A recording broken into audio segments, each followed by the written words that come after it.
আমার আপুরে বাঁচাও, আমার আপুরে ওই রুম থেকে বের করো। ঝুমু আমাকে ধরে ফোপাতে ফোপাতে বলল। আমি ঝুমুর মাথায় হাত দিয়ে শান্ত করতে করতে বললাম, আচ্ছা আগে শান্ত হও, পরে কি হয়েছে খুলে বলো। জিমি কান চুলকাতে চুলকাতে ঝুমুকে বলল, ঝুমাপু তুমি এত হাইপার হয়ে না তো, আস্তে আস্তে ভাবের অভ্যাস হয়ে যাবে। আজ প্রথম দিন তো, তাই হাল একটু বেহালেই আর কি। জিমির উত্তর শুনে রাসেল ভাই যেন আর একটু কান খাড়া করলো। আমার হাত পা ঝিমঝিম করতে লাগলো জিমির কথা শুনে। ঝুমুকে বাদ দিয়ে জিমিরে জিজ্ঞেস করলাম, কি রে জিমি, কি হয়েছে ভাবির? ঝুমু এমন কথা বলতেছে কেন? আপু ঝুমুপু তো নতুন ভাবিও নতুন দুইজনেই সহ্য করতে পারে না। আমার প্র্যাকটিস থাকলেও কেমন জানি লাগছে, এই বলে জিমি কান খোঁচাতে লাগলো। আমি কনফিউজড হয়ে গেলাম, ঝুমু বলছি কি আর জিমি বা বলছি কি। না পেরে রাসেল ভাইয়ের দিকে তাকাতেই বুঝলাম সেও আমার মতোই কনফিউজড। এখন আমার অস্ত্র প্রয়োগ করার সময়। জিমির দিকে ঘুরে মুখে শীতল একটা হাসি দিয়ে বললাম, এক্ষুনি যদি না বলিস রুমের ভিতরে কি হয়েছিল, আমি খালামনির কাছে যেয়ে বলে দিব যে তুই ভাইয়ার রুমে লুকিয়েছিলি। এই কথা যেন সেকেন্ডই কাজ হয়ে গেল। ভাইয়া ভাবিকে এতক্ষণ গান শোনাচ্ছিল, এই বলে জিমি ঝুমুর দিকে তাকালো। আমি আর রাসেল ভাই দুজনের দিকে হা করে তাকিয়ে থাকলাম। ঝুমু আবার বলতে লাগলো, তোমার ভাই বিগত 2 ঘন্টা যাবৎ একা একা গানের কলি খেলে যাচ্ছে। কি গানের গান? খাটের নিচে 2 হাত দিয়ে কান চেপে ধরেছিলাম, তাও কাজ হয়নি। ভাইয়ার গান গাওয়ার বাতিক আছে অনেক আগে থেকে। ও গান গাওয়া শুরু করলে বাসার সামনে রাস্তার কুকুরগুলো জড়ো হয়ে ডাকাডাকি শুরু করে। কিন্তু আমি ভাবতেও পারি না যে ও বাসর রাতেও বোরে গান শোনাবে। ঝুমুপু তুমি চিন্তা করো না তো, ভাবির অভ্যাস হয়ে যাবে যেমন আমাদের হয়ে গেছে। এই বলে জিমি ঝুমুকে সান্ত্বনা দিতে লাগলো। ঝুমু ঝাঁজের সাথে উত্তর দিল, হয় আপু বয়রা হয়ে যাবে, না হয় পাগল হয়ে রাস্তায় নেমে যাবে। আরে কি পাগলামি করতেছো ঝুমু, শান্ত হতো। ভাবি ভাইয়ারে টাইট করে দেবে, তুমি কিচ্ছু চিন্তা করো না, আমরা তো আছি। এ বলে কোনো রকমে ঝুমুকে ম্যানেজ করলাম। মনে মনে ভাবতেছিলাম সকালে না ভাবি গাড়টি বসকা গুছিয়ে বাপের বাড়ি রওনা হয়। চোখের কোনা দিয়ে দেখলাম রাসেল ভাই আস্তে করে চলে যাচ্ছে। এত কিছু হলো, আল্লাহর বান্দা একটা শব্দ করলো না মুখ দিয়ে। আর আল্লাহ না করুক আমি যদি কিছু করতাম, মুখে খই ফুটতো ওই মানুষটার। রাতে বিছানায় শুয়ে শুয়ে ভাবতেছি কাহিনী আসলেই সত্যি। যার বিয়ে তার খবর নেই, পাড়াপড়শির ঘুম নেই। ভাইয়ার বিয়ে আর আমি গত 2 দিন যাবৎ ঘুম ছাড়াই বলতে গেলে চলতেছি। আস্তে করে চোখের উপরে আইক্যাপ টেনে দিলাম। ঠোঁটের উপরে কার যেন আলতো হাতের ছোঁয়া পেলাম। ঘুমের ভিতরে অনুভব করতেছি। একটু পরে টের পেলাম পিঠে যেন আলতো ছোঁয়া। কতক্ষণ ঘুমিয়েছি বলতে পারি না, কিন্তু এসব অনুভব করে ঘুমের মধ্যে প্রচণ্ড জিদ হচ্ছিল। তাড়াতাড়ি উঠে বসে চোখ খুলতে যাব, এমন সময় টের পেলাম চোখ খুলতে পারছি না। চোখের উপরে যে আইক্যাপ দেওয়া তাও মনে নাই। আইক্যাপ সরিয়ে সামনে তাকাতে দেখি রুম পুরো ফাঁকা, সব এলোমেলো। আমি ফ্লোরে পড়ে ঘুমাচ্ছি। ফোনটা মাথার নিচ থেকে বের করে দেখি 10:30 বেজে গেছে। বাহ, বেশ ভালোই হয়েছে কেউ আমাকে ডাকেনি, একটু শান্তিতে ঘুমাতে তো পেরেছি। কিন্তু সবাই গেল কই? পেটে ক্ষুধা চোচো করতেছে। উঠে দেখি মিলির টি শার্ট টাইট হয়ে পেটের অনেকটা অংশ দেখা যাচ্ছে। তাড়াতাড়ি মনে পড়লো এই স্যুটে আমি রাসেল ভাইয়ের সামনে শোডাউন দিয়ে বেরিয়েছি। ও খোদা, আমি যে কেন এমন আলাভোলা হলাম কে জানে। তাড়াতাড়ি উঠে ওয়াশরুমে যেয়ে ড্রেস চেঞ্জ করলাম। ফ্রেশ হয়ে বের হতেই দেখি মিলে এসে হাজির। আমাকে দেখে দুলে দুলে হাসতেছে। কিরে অমন ভেটকি মাছের মতো দাঁত বের করে আছিস কেন? অন্যদিকে ঘুরে প্রশ্ন করলাম। নিপাপু তাড়াতাড়ি চলো, ভাবে রান্না করতেছে। এই বলে মিলির কি হাসি। রুম থেকে বের হয়ে দেখি বড় মামা, ছোট মামা, আমার 2 খালু ভাইয়ারা, রাসেল ভাই সহ মোটামুটি সবাই ওয়েট করতেছে ভাবির নাস্তার জন্য। বড় আপু টেনে আমাকে বসিয়ে দিয়ে বলল, নিপা তাড়াতাড়ি বসে পড়, না হয় পরে ভাগে পাবি না ভাবির হাতে রান্না। আমি বড় আপু, মানহা আপু 3 জনে ডাইনিং রুমের এক সাইডে দিয়ে বসে আছি। 3 খালাও আমাদের পাশে। মোটামুটি ডাইনিং রুমে মানুষ কিসকিস করতেছে। একটা জিনিস খেয়াল করলাম, মিলি আর জিমি আস্তে করে কেটে পড়েছে। 2 বান্দরনি তো আকামের প্ল্যানের অভাব নেই, তাই হয়তো চলে গেছে। রাসেল ভাই একটু পর পর মনে হয় আরে আরে আমার দিকে তাকাচ্ছিল। আমি ওনার দিকে তাকাতেই অন্যদিকে তাকাচ্ছি উনি। নতুনভাবে ট্রে হাতে নিয়ে ডাইনিং রুমে ঢুকলো। পেছনে বুয়া আর ঝুমু সবার হাতে ট্রে। উকি দিয়ে দেখলাম ভাবি এতক্ষণ বসে সেমাই রান্না করেছে, আর তা খেতে সবাই লাইন দিয়ে বসে আছে। ভাবি আগেই বলল সবাই একসাথে খাওয়া শুরু করবে। সবার হাতেই সেমাইয়ের বাটি আর চামচ। সবাইকে দেওয়া হলে ভাবি বলল, এবার খেয়ে বলেন কেমন হয়েছে। সেমাইয়ের আউটলুক দেখে তো মনে হচ্ছে সেই টাইপেরই আমি হবে। বিসমিল্লা বলে যেই মুখে দিলাম, টের পেলাম চোখের সামনে যেন সব অন্ধকার হয়ে আসছে। আমার স্বাদ ইন্দ্রিয় বলতে, ওরে নিপারে আমারে আর নির্যাতন করিস না। পাশে তাকিয়ে দেখি বড় আপু আর মানহা আপু যেন তবদা দিয়ে আছে। কোত করে সামাইটুকু পেটে চালা দিলাম। বড় মামা সেমাই চামচ দিয়ে না খেয়ে বাটির কোনায় মুখ দিয়ে খেয়েছিল। সবচেয়ে বেশি খারাপ অবস্থা তার, চোখ যেন কোঠর থেকে বেরিয়ে আসতেছে, না পারছে গিলতে না পারছে ফেলতে। মুখ ভর্তি সামাই নিয়ে বসে আছে। মানুষ অল্প শোকে কাতর হয়, অধিক শোকে পাথর হয়। জয় ভাইয়া যেন তার বইয়ের কর্মকাণ্ড দেখে পাথর হয়ে গেছে। আমাদের সবার মুখের মানচিত্র দেখে ভাবি মনে হয় কিছু একটা আজ করতে পারলো। কি হয়েছে, সামাই ভালো হয় নাই? এই বলে ভাইয়ার দিকে তাকালো। মানুষকে যদি বন্দুকের নলের সামনে দাঁড়িয়ে বলা হয় এখনই হাসবি না, না হলে গুলি করব, তখন সেই অবস্থায় মানুষ যে হাসিটা দেয় সেই রকম একটা হাসি দিয়ে ভাইয়া বলল, পরি অসাধারণ হয়েছে রান্না। তুমি তো জানো আমার পেট খারাপ, এখন দুধের জিনিস ডাক্তার খাইতে মানা করছে। তুমি অন্যদের খাওয়াও, আমি এই আসছি ওয়াশরুম থেকে। এই বলেই ভাইয়া তাড়াহুড়ো করে চলে গেল। হঠাৎই মনে হলো সবার ভিতরে অন্য কিছু এসে ভর করেছে। বড় মামা ছোট মামার একসাথে কোথায় যেন যাওয়ার কথা মনে পড়লো। রাসেল ভাই শিহাব ভাই সোজা ভাইয়ার পিছু পিছু গেল। তাসিন বড় ভাবির কোলে, তারপরও তাসিন নাকি কান্না করতেছে। বড় আপু আর মানা আপু ওদের বান্ধবীদের বাসায় যাবে। পুরো ডাইনিং 2 মিনিটে ফাঁকা হয়ে গেল। এখন বুঝলাম মিলি আর জিমি কেন আগেই সটকে পড়েছে। সবাই যাওয়ার পরে ডাইনিং রুমে শুধু আমি, ভাবি আর ঝুমু। ভাবি হঠাৎই এক চামচ সেমাই মুখে দিয়ে ফেললো। মুখে দিয়ে সোজা দৌড়ে বেসিনের দিকে। ঝুমু আমাকে বলল, নিপা হয়েছেটা কি? বেআইন প্রশ্ন না করে খেয়ে দেখো। পানি খেতে খেতে জবাব দিলাম। ভাবি তার বিধ্বস্ত চেহারা নিয়ে সামনে এলো। ঝুমু ভাবির দিকে তাকাতেই ভাবি বলল, সেমাইতে চিনির বদলে লবণ দিয়ে দিয়েছিলাম। সকালে নাস্তা ট্রাজেডির পরে খালা আর রেস্ট নিলেন না। দুপুরে রান্না আমার দুই খালা মিলেই সারল। সকালে যেহেতু সেমাই পড়েছে পেটে, এক চামচ, তাই দুপুরে টেবিলে খাবার দিতে প্লেট ভর্তি করে ভাত, মাংস আর 2 পিস মাছ নিলাম। কারোর জন্য অপেক্ষা না করে খাবার নিয়ে ভাবতেছি কই বসে খাবো। রুমে যেয়ে খেলে যে হারে কথা শোনাবে বড় দুই পণ্ডিত, তা বলার মতো না। তাই খাবার আর আমার মামপট্টা নিয়ে সোজা স্টোররুমে চলে গেলাম। স্টোররুমে ঢুকিয়ে দরজা আর লাগালাম না, হালকা করে ভেজিয়ে দিয়ে খেতে বসলাম। ভাত মেখে যেই এক লোকমা মুখে দিব, ঠিক তখনই দরজা আস্তে করে খুলে গেল। মাথা তুলেই দেখি রাসেল ভাই রুমে ঢুকিয়ে রুমের দরজা লক করে দিল। আমি তাড়াতাড়ি উঠতে যাব এমন সময় চোখ গরম করে তাকালো। তাতে যেন আমি আরও কুকড়ে গেলাম। এসে সোজা আমার সামনে বসে বলল, আমার খুব ক্ষুধা লেগেছে, ভাত খাওয়াই দে আমারে। যা রাগ হচ্ছিল আমার বলার মতো না। টেবিলে খাওয়া দাওয়া আছে, ওখান থেকে এনে খাইলে কি হয়? এ বলেই আমি মাছের কাটা বাছায় মন দিলাম। কি হয় না হয় পরের কথা, খাওয়াই দিতে বলেছি, খাওয়াই দিবি, না হলে খবর আছে। এটুকু বলে আমার দিকে তাকালো সে। আগে ছিল সামনে বসা, এর একটু পরে উঠে এসে ঠিক আমার পাশে বসলো। আমি তার মুখে ভাত তুলে দিচ্ছি, সে দিব্যি খাচ্ছে আর ফোনে গেম খেলছি। আল্লাহর দুনিয়ায় শান্তি কারে বলে কেউ যেন এসে এই লোকটার কাছ থেকে শিখে। তবে একটা জিনিস কেন জানি না, এক অন্যরকম ভালো লাগা কাজ করছিল। মনে হচ্ছিল এই মুহূর্তে যেন আটকে যাই, আমি যেন ওনার পাশে আরও কিছুক্ষণ বসে থাকতে পারি। ভাত শেষ হওয়ার পরে বুঝলাম এত ভাত আমার একার পক্ষে খাওয়া কখনো পসিবল হতো না। দুইজনে পেট ভরে খেয়েছি। আমি যখন হাত ধুয়ে উঠলাম তখন আমার দিকে তাকিয়ে রাসেল ভাই বলল, মুখ ধুয়ে দিয়ে তাড়াতাড়ি। উফ, এই লোকটা এত জ্বালাইতে পারে আমারে। মুখ ধুয়ে দেওয়ার পর যখন চলে যাচ্ছিলাম তখন পেছন থেকে ওড়না টেনে ধরে। পেছনে ঘুরে দেখি উঠে দাঁড়িয়ে পড়েছে আমার পেছনে। আমার ওড়না দিয়ে মুখ মুছে বলল, আমি ধন্যবাদ দিতে পারি না, অন্য কোনো দিন আসিস তোকে ভাত খাওয়াই দিয়ে হিসাব ফিট্টুস করে দিব। এই বলেই লক খুলে রুম থেকে বেরিয়ে গেল। মানুষটা কেমন জানি একটা পিশাচ টাইপের। দূর চাই, কোন যে পদের কে জানে। এমনি দেখলে মনে হয় ভাজা মাছ উল্টে খেতে জানে না, আর এখন মনে হয় শয়তানের উপরে FCPS করা। খাওয়া দাওয়ার পরে সব মেয়েরা মোটামুটি আমাদের বেডরুমে যেয়ে বসেছে। নতুন ভাবিরে এক একটা জোক শোনাচ্ছে সবাই। হঠাৎ করে মিলি শুরু করলো ভাইয়ার হলুদের দিনের কাহিনী। কি করে ভাইয়া বারবার ওয়াশরুম যাচ্ছিল, কেমনে খালা আমাদের রিমান্ডে নিচ্ছিল, ব্লাবলা। ঠিক তখনই ঝুমো বলে উঠল, দুলাভাই বিয়ের আগের দিন আপুর সাথে দেখা করতে গিয়েছিল, সারা রাত ছিল আপু আর দুলাভাই ছাদে। এই কথা শুনে তো নতুন ভাবি লজ্জায় লাল হয়ে গেল, আর সবাই অট্ট হাসিতে ফেটে পড়ল। বড় ভাবি খোঁচা দিয়ে বলল, কি ব্যাপার পরি, বিয়ের আগে তো ভালোই পলাপুলি খেলেছ। কিন্তু বড় আপু আমার দিকে তাকিয়ে বলল, কি রে রিপা, তুই তো ভাইয়ার রুমে শুয়েছিলি সেদিন, টের পাসনি ভাইয়া যে গেছে? আমি তো ঘুমছিলাম সারা দিন, ছোটাছুটিতে ক্লান্ত হয়ে ঘুমালে কি কিছু টের পাওয়া যায়? এই বলে কোনো রকমের কথা কাটালাম। ঠিক তখনই রাসেল ভাইয়ের আগমন। আমি ওনাকে দেখে তাড়াতাড়ি বড় আপু আর মানহা আপুর আড়ালে লুকালাম। উনি রুমে ঢুকেই কাকে যেন খুঁজতে আরম্ভ করলো। হঠাৎই আমার দিকে চোখ পড়তেই বলে উঠল, কি রে, তুই মান্তাসা আর মানহার পেছনে অমন করে সেধে আছিস কেন? তোর অবস্থা দেখে মনে হচ্ছে বার্গারের 2 বন্ডটির মধ্যে মুরগির টুকরোর মতো ভ্রু উঁচু করে বলল রাসেল ভাই। তার কথা আমি তাড়াতাড়ি করে উঠে বসলাম। কই, আমি পেছনে ঢুকেছি, গলা ঝাড়া দিয়ে বললাম, তোরে আন্টি ডাকতেছে। রাসেল ভাই এটুকু বলেই চলে গেল। মনে মনে ভাবতেছিলাম আবার কি করেছে কে জানে। আর ভালো লাগে না আমার, এত লোক থাকতে ছুরি কেন আমার উপরেই চলে। আসলে আমার কপালই খারাপ। বড় আপু মানহা আপু বান্ধবীর চেয়ে বেশি। মিলি জিমির কথা নাই বা বললাম, দুইটার তো রাম মিলায়ে জড়ি মারামারি করলেও একটারে ছাড়া আধা ঘন্টাও টিকে না। আর আমি কপাল পোড়ার সাথে পিছিয়ে কেউ নাই। বড় আপুদের গ্রুপে পাত্তা দেয় না, আবার মিলিদের গ্রুপে আমি অ্যাডজাস্ট করতে পারি না। এসব ভাবতে ভাবতে গেলাম খালা রুমের দিকে। নিপা, তুই এক্ষুনি রাসেলের সাথে পরিদের বাসায় যাবি। মাকে দেখি খালার সান্ডা মার্কা আদেশ। এই কথাটা শুনে আমার জানি কেমন কেমন লাগতেছিল। হঠাৎ ভাবিদের বাসায় কি হয়েছে, খালা সমস্যা? খালা যেন তেলাপোকা দেখছে এমন একটা লোক দিল আমাকে। তুই ইদানিং বড্ড বেশি বকবক করা ধরেছিস নিপা।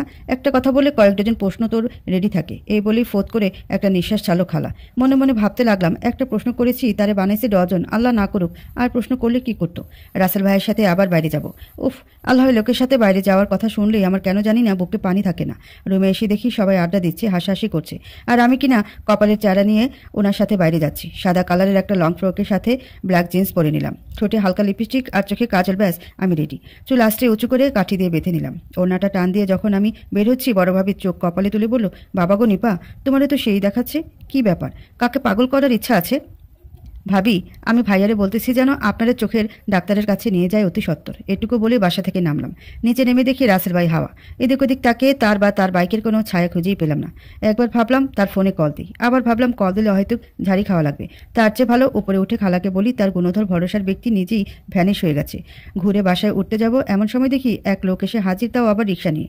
রাসেল ভাইয়ের বাইক ডালকেই অমন করে পানিতে খাবি খাওয়া মাছের মতো হাঁ করে তাকিয়ে আছিস কেন? এই বলেই একপাশে চেপে বসলো সে। তাড়াতাড়ি উঠে আয়, দেরি হয়ে যাচ্ছে। এটুকু বলেই পকেট থেকে ফোন বের করে মনোযোগ দিয়ে ফোন দেখতে লাগলো। কই আমাকে একটু হেল্প করবে? রিক্সায় উঠতে তা না, উনি আছে ওনার মজায়। রিক্সা বসতেই সেই একই কাহিনী, ওনার পারফিউমের গ্রানে আমি মাতাল। কালো খয়েরি এক পাঞ্জাবি, ব্লু জিন্স, পাঞ্জাবির হাতা গুটিয়ে কোণে পর্যন্ত ভাঁজ করা, হাতে তার সেই মোটা চেইনের ঘড়ি। উফ, এত স্মার্ট হয়ে বের হওয়া লাগে কেন? রিক্সা চলছে আর আমি চাপতে চাপতে আর এক কোণা প্রায় এমন করে বসেছি যে একটু জোরে ঝাঁকি লাগলেই আমি কুমড়োর মতো গড়িয়ে নিচ্ছে। হঠাৎই টের পেলাম রাসেল ভাই আমার পেছন থেকে হাত দিয়ে কোমর ধরে টেনে একদম ওনার কাছে নিয়ে আসলো। তো সমস্যা কি আমারে বলতো নিপা? আমার সাথে বের হলে কি প্ল্যান করে বের হোস যে একটা না একটা আকাম করবি? আমি আবার কি করলাম? সেদিন বাইকে বসেছিলি আলগার উপরে, আজকে রিক্সায় বসেছিস, তাও এমন জায়গায় পড়তে 2 মিনিট লাগবে না। কিছু না বলে চুপ করে বসে থাকলাম। তখনই সে আমার কোমরে হাতে একদম শরীরের সাথে শরীর লাগিয়ে বসা। মনে হচ্ছিল ইস যাক না এমন সময় এখানে থেমে। আচ্ছা আমি কি রাসেল ভাইকে ভালোবেসে ফেললাম নাকি? ইয়া খোদা, তাহলে কেমনি কি? যখন এসব আগডুম বাগডুম চিন্তা করছিলাম ততক্ষণে রিক্সা থেমে গেছে। এ কি, ভাবির বাপের বাড়ি তো আরও দূরে, তাহলে এখানে রিক্সা থামলো কেন? নিপা নিচে নাম, এই বলেই ভাড়া দিল রাসেল ভাই। মিনমিনিয়ে বললাম, বাসা তো আরও দূরে, এত আগে নেমে কি করব? তুই আমারে কোলে করে নিয়ে যাবি, তাই এখানে নামা। এ বলে এক বিশাল ঝাড়ি দিল আমারে। এই লোকটার জীবনের বড় উদ্দেশ্য হলো আমারে হেনস্থা করা। উনি আগে হাঁটছে, আমি পিছে পিছে হাঁটছি। পুরো 15 মিনিট হাঁটার পরে পৌঁছালাম ঝুমুদের বাসায়। সেখানে যেয়ে দেখি এলাহি কাণ্ড। ভাবির আব্বু আম্মু অনেক খাতির করা শুরু করলো আমাদেরকে। হঠাৎই দেখি সাদ এসে হাজির। আমি আর রাসেল ভাই এক পাশে বসা আর সাদ অন্য পাশে। এসে ওনার সাথে কথা বলে আমার সাথে শুরু করলো কথা। না পারছি উঠতে, না পারছি কথা বলতে। সাদ অনেক মস্করা করছে আর আমি জোর করে হাসি মার্কা লোক দিচ্ছি। কিন্তু এটা বুঝতেছিলাম পাশে আগ্নেয়গিরি থেকে লাভা উদ্গীরণের প্রস্তুতি নিচ্ছে। নির্ঘাত আজকে আমাকে মেরেই ফেলবে। এখানে এসে শুনলাম আমাদের এখানে আনা হয়েছে ওনাদের কিছু রীতি রেওয়াজের জন্য। হঠাৎই সাদের আব্বু আম্মু এসে হাজির, আমাকে ডেকে নিয়ে দুইজনের মাঝে বসিয়ে নানা কথা। ঘণ্টাখানিক থাকার পরে রাসেল ভাই উঠিয়ে অমনি বলল, আচ্ছা মায়োমা, অনেক রাত হচ্ছে, আমরা এখন আসি তাহলে। চোখের ইশারে আমাকে উঠতে বলল। সবার কাছ থেকে বিদায় নিয়ে যখন বাইরে আসলাম দেখি উনি আগে রিক্সা নিয়ে এসে হাজির। চাঁদ ভরা আকাশ, রিক্সায় আমরা দুইজন, যেন এক রোমান্টিক পরিবেশ। আমার তখন কি হলো কে জানে, আস্তে করে ওনার হাতটা ধরলাম। কি মনে করে কেন কি জন্য কিছুই জানি না, শুধু হাতটা ধরলাম। ধরার সাথে সাথে যেন 340 ভোল্টের ঝাঁকা খেলাম।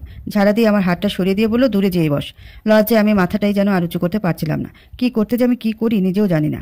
বাসার সামনে এসে রিক্সা থামতে রাসেল ভাই নেমে হনহনিয়ে সোজা চলে গেল। আমি কিছুতেই বুঝতেছিলাম না ওনার এত রাগের কারণটা কি, বেঠিকটা কি হলো।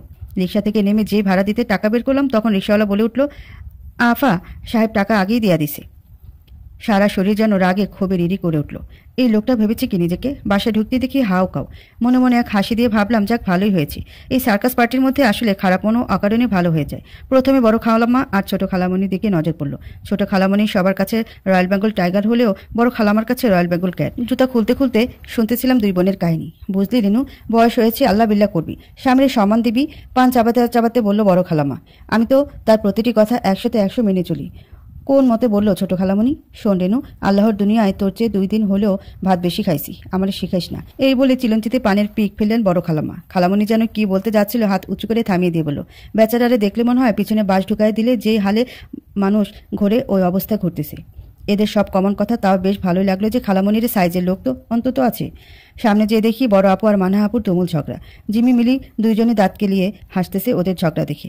এরা দুইজন সহজে কখনোই লাগে না, আজ কি নিয়ে লাগছে কে জানে। আমি যে পাশে দাঁড়াতেই বড় আপু মানা আপুকে বলল, থাপ্পড় মেরে তোর 64 দাঁত ফেলে দেবো। আমি খুব আগ্রহের সাথে বললাম, বড় আপু, মানা আপুর তো 32টা দাঁত, তুমি 64টা দাঁত ফেলবা কি করে? আমি জানতাম পণ্ডিত তুই যখন এসেছিস এ প্রশ্নটা করবি। তোর আর ওর দুইটার মিলায় 64টা দাঁত ফেলবো, হুঙ্কার দিয়ে বলে উঠল বড় আপু। অবস্থার বেগতিক দেখে আস্তে করে সটকে পড়লাম। রুমে এসে ফ্রেশ হয়ে যখন ওয়াশরুম থেকে বের হলাম, ছোট মামা করুণ মুখে রুমে এসে হাজির। কি হয়েছে মামা, মুখ অন্ধকার কেন? মুখ মুছতে মুছতে প্রশ্ন করলাম মামাকে। মাগরে আমারে বাঁচা, এই বলেই ছোট মামা হাউমাউ করে উঠল। তাড়াতাড়ি টাওয়ালটা বিছানায় ছুঁড়ে ফেলে দিয়ে বললাম, কি হয়েছে মামা? হাওমাও করে মামা অনেকক্ষণ অনেক কিছু বলার পরে যে মর্ম আমি উদ্ধার করতে পারলাম তা হলো, ছোট মামা অনেক আগে এ বাসায় থেকে অনার্স পড়েছিলেন। তখন কলি বা টলির সাথে যেন তার রিলেশন ছিল। সে আমলের এক চিঠি ছোট খালামণির ট্যাঙ্ক থেকে পেয়েছে। এখন মামাকে ব্ল্যাকমেল করছে, যদি খালামণিকে স্বর্ণের চেন কিনে না দেয় তাহলে ছোট মামিকে চিঠি দিয়ে দেবে। মামার কথা শুনে আমি কাঁদবো না হাসবো কিছুই বুঝে উঠতে পারছি না। মামা তো ভাই একটা এবার ইন্টার পরীক্ষা দেবে, তার বাপ এখন নিজের অনার্স লেভেলের আকাম নিয়ে খাইতেছে। পৃথিবীর যাবতীয় আশ্চর্য ঘটনা কোথাও না ঘটলে এখানে ঘটে। মামার পাশে বসে মামার দিকে একটা বিজাতীয় লোক দিয়ে বললাম, এখন তুমি আমার কি করতে বলো? ছোট মামা খপ করে আমার হাত ধরে বলল, তুই রেনুর কাছ থেকে আমাকে চিঠিটা যে কোনো উপায় এনে দে। মামা, তুমি বুঝে বলতেছো? তুমি কি বলতেছো? নিপারে, মাগো আমি জানি, আর কেউ পারুক না পারুক তুই পারবি। নিজের অজান্তে ফোঁস করে এক দীর্ঘশ্বাস পেলাম। ছোট খালামণির কাছ থেকে এই চিঠি আনা আর সাপের সাথে হাডুডু খেলা এক কথা, কখন যে উল্টো দিক থেকে আঘাত আসবেই কে জানে। কিন্তু ছোট মামার মুখের দিকে তাকিয়ে নাও বলতে পারছিলাম না। ছোট মামাকে আশ্বাস দিয়ে বাইরে পাঠিয়ে ভাবতে বসলাম কেমনি কি করা যায়। অনেক ভেবে হঠাৎই একটা আইডিয়া মাথায় আসলো। জিমি মিলিকে ডাক দিলাম। সব খুলে হেল্প চাইতেই দুইটাই সোজা নাও বলে দিল। নিপাপু, তুই কি পাগল হয়েছিস? কি বলতেছো তুমি, বুঝতেছো? মিলি প্রশ্ন করলো। জিমি বলল, আপু নির্ঘাত পাগল হয়ে গেছে, না হলে আমার কাছ থেকে চিঠি আনার সাহস কখনো করতো না। আচ্ছা শোন, তোদের কাউকে কিছু করতে হবে না, শুধু রাতের বেলা রুমের বাইরে দাঁড়িয়ে থাকবি। চিঠি আমি খুঁজে বের করব। এই বলে দুইটার দিকে তাকালাম। মাথা কাত করে দুইটা সায় দিল। রাতের খাওয়া দাওয়ার আগেই করা হলো। আসার পর থেকে রাসেল ভাইকে খুঁজেছি অনেক, কিন্তু চোখেই পড়ে নেই। গেল কই আল্লাহর বান্দায়। খালা আগেই সবাইকে বলে দিয়েছিল যেন তাড়াতাড়ি সবাই শুয়ে পড়ে, কারণ পরের দিন দুপুরবেলায় বউ ভাত। অনেক সকাল সকাল উঠতে হবে সবার। তারপর শুইতে শুইতে 12টার উপরে বেজে গেল। মোটামুটি সবাই যখন ঘুমে আমি আস্তে করে উঠলাম। অন্ধকারে জিমি মিলিকে আস্তে আস্তে ডাকা শুরু করলাম, কিন্তু ফাজিল দুটো গভীর ঘুমে চলে গেছে। মনে মনে বললাম যা হয় হবে, আল্লাহ ভরসা, আমি একাই যাব। আস্তে করে উঠে খালার রুমে যেয়ে কান পাতলাম কোনো শব্দ আসে কিনা। না, কোনো শব্দই নেই। তার মানে সবাই ঘুমি। দরজা খুলে যেই ভিতরে ঢুকতে যাব অমনি টের পেলাম আমি যেন হাওয়ায় ভেসে যাচ্ছি। আরে আমাকে কেন যেন আরও কোলে করে ফেলেছে। ই আল্লাহ, এত রাতে আমাকে কোলে নিল কে? মুখ ঘুরে টের পেলাম সেই মাতাল করা ঘ্রাণ। আপনি আমাকে কোলে নিয়েছেন কেন? মুখের দিকে তাকে প্রশ্ন করলাম। আমাকে কোলে নিয়েই সোজা মেন গেটের দিকে হাঁটা শুরু করলো। কোনো উপায় না পেয়ে আমি তার গলা জড়াই ধরলাম। এটা কি পাগলামি হচ্ছে? নিচে নামান আমাকে, এই বলে মোচড় দিতেই আমাকে বলল, সোজা ছেড়ে দিব, কোমর 10 টুকরা হয়ে যাবে। তখন আর ওই পাদময় ভালোবাসা আর পাওয়া লাগবে না। এই কথা শুনে আমি আরও শক্ত করে ওনার গলা জড়াই ধরলাম। বলা তো যায় না কখন ছেড়ে দেয় আমাকে। যে মানুষ দিতেও পারে, বিশ্বাস হয় না। মেন গেট খুলে আমাকে নিয়ে আস্তে আস্তে ছাদে উঠে আসলো। ছাদের ঠিক মাঝ বরাবর নিয়ে আমাকে নামালো কোল থেকে। নামালো না, মনে হলো যেন ছুঁড়ে ফেললো। 2 হাত দিয়ে আমাকে কাছে টেনে নিল। কেন জানি না আমার মনে হচ্ছিল ওনার নিঃশ্বাস যেন খুব ঘন হয়ে পড়ছে। এরপরে যেটা হলো সেটা আমার কল্পনার বাইরে ছিল। আমার ঠোঁটে আরেক জোড়া উত্তপ্ত ঠোঁটের আবেশ পেলাম। সেই উষ্ণ আবেশে কতক্ষণ ছিলাম জানি না। আমার হাত দুটি ধীরে ধীরে তার পিঠ আঁকড়িয়ে ধরেছিল। তার বুকের ধকধক শব্দ আমি শুনতে পাচ্ছিলাম। মনে হচ্ছিল আমি আর এই পৃথিবীতে নেই, হারিয়ে গেছি অন্য জগতে। এই মুহূর্তে যেন বারবার আসে, ঠিক এমন করেই পেতে চাই তাকে বারেবার। আমার কোমরে যেন তার শক্ত হাতের শিকল, যা কখনোই ছুটে যাবে না।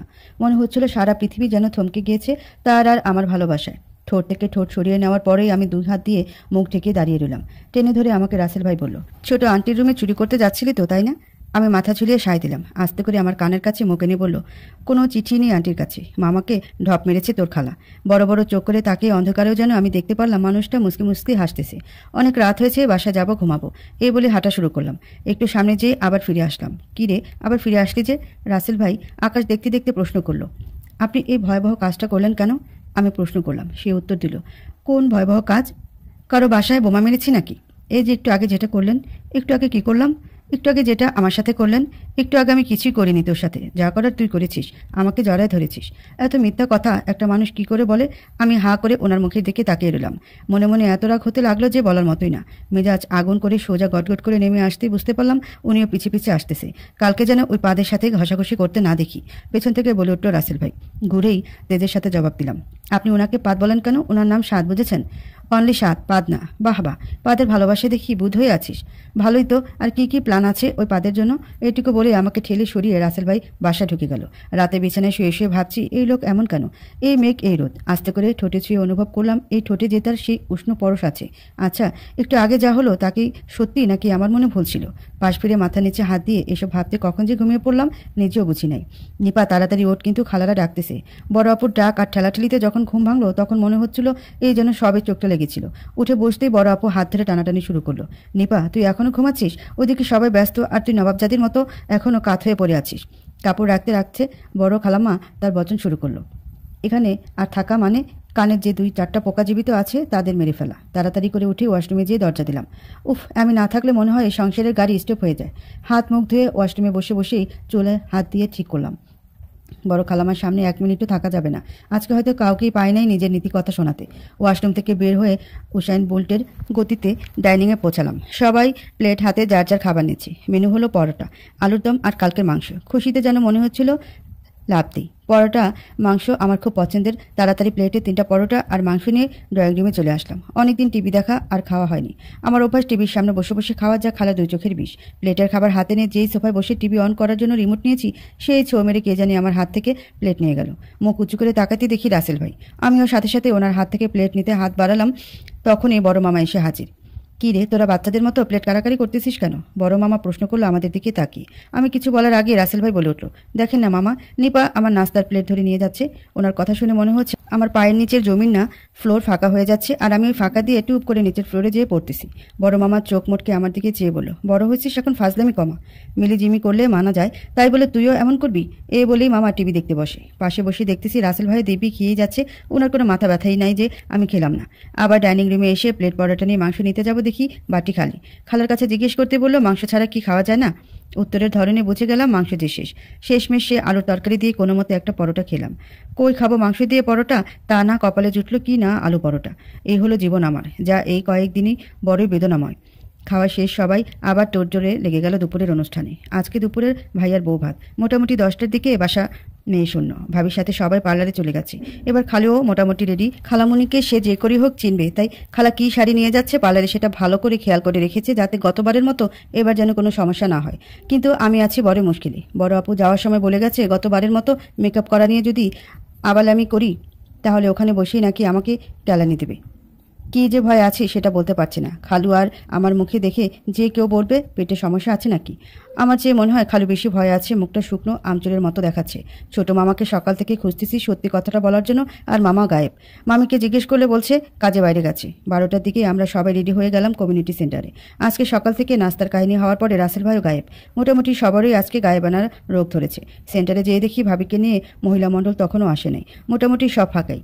আমি যে সোজা স্টেজের সামনে সোফায় এসি বরাবর বসে আয়নাটা বের করলাম ব্যাগ থেকে, যে চেহারা দশা কি হয়েছে। আয়না বের করে দেখলাম চেহারা গরমে একাকার, কাজও লেপটে গেছে, মুখে হালকা যা মেকআপ করছিল তাও ছাড়াবার অবস্থা। আস্তে আস্তে আবার সব কিছু ঠিক করে যে আয়না বন্ধ করতে যাব, সেই দেখি আয়নাতে রাসেল ভাইকে দেখা যাচ্ছে। ইস, ব্লু শার্ট, ব্ল্যাক জিন্স আর সেই এলোমেলো করা চুল মেয়েদের পাগল করতে আর লাগেটা কি? মানুষটা এত সুন্দর, স্বভাব চরিত্র সুন্দর হলে কতই না ভালো হতো। স্বভাবটা যেন আসতো এক কচ্ছপের মতো। তাড়াতাড়ি আয়না বন্ধ করে ব্যাগে ঢুকিয়ে আমি ফোনে মনোযোগ দিলাম।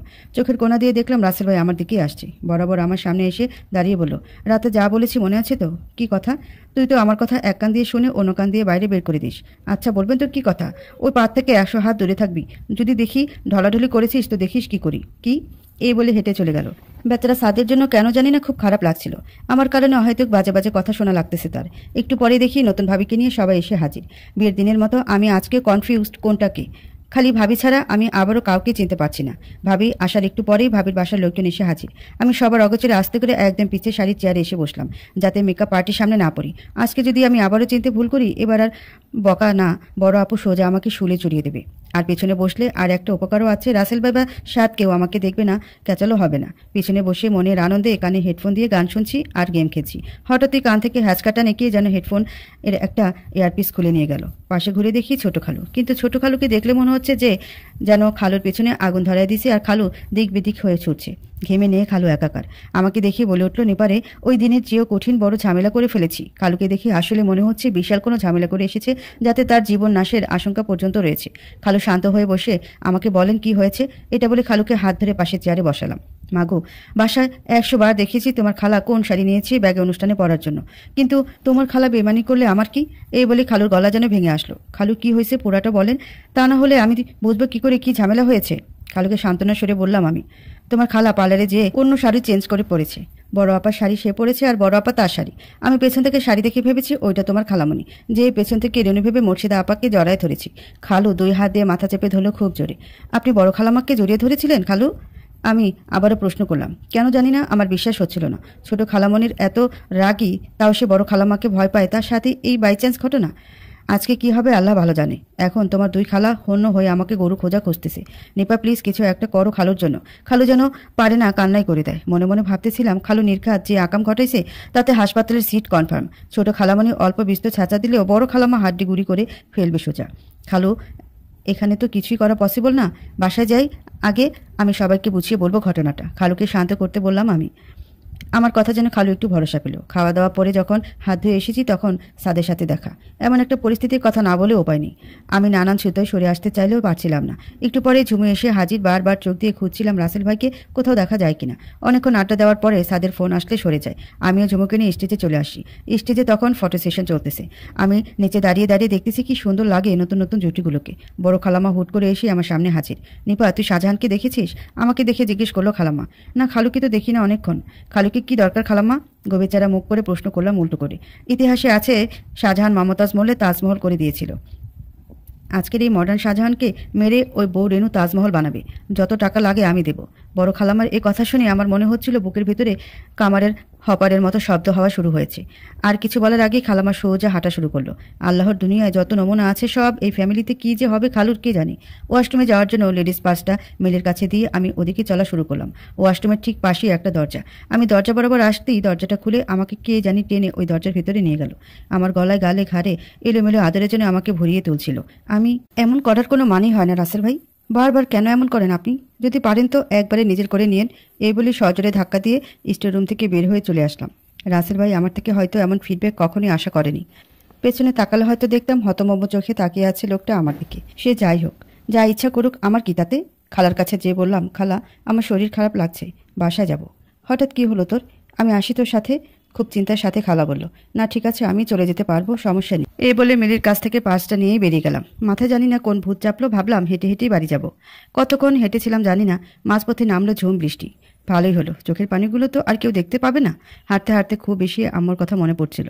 আম্মু থাকলে হয়তো এমন হতো না আর আজকে। হয়তো মনের আনাচে কানাচেতে ছড়িয়ে ছিটিয়ে থাকা সব কথা বলতাম আম্মুকে। আজকে যেন চোখের পানি বাঁধ ভেঙেছে। সারা পথ বৃষ্টিতে ভিজে বাসায় এসে লক খুলে যখন ঢুকলাম প্রায় 3টার উপরে বাজে। কোনো রকমে পাঁচটা ছুঁড়ে ফেলে দিয়ে শাওয়ার নিতে ঢুকলাম। কতক্ষণ ঝর্ণার নিচে দাঁড়িয়েছিলাম জানি না। যখন শীত লাগা শুরু হলো বুঝলাম জ্বর আসবে হয়তো। ওয়াশরুম থেকে বের হয়ে চুল মুছতে মুছতে বারান্দায় এসে দাঁড়ালাম। এখন অঝরে বৃষ্টি পড়ে যাচ্ছে। কপালে হাত ছুঁয়ে দেখলাম মাথাটা যেন আগুন হয়ে যাচ্ছে। খালা রুমে যেয়ে মেডিসিন বক্স থেকে একটা নাপার ট্যাবলেট নিয়ে পানি দিয়ে গিলে ফেললাম। কেন জানি না বারবার কান্না দলা পাকিয়ে আসছিল গলার কাছে। এই হয়তো কাউকে নিজের অভিমানটুকু কাউকে না বোঝাতে পারার এই কান্না আমার।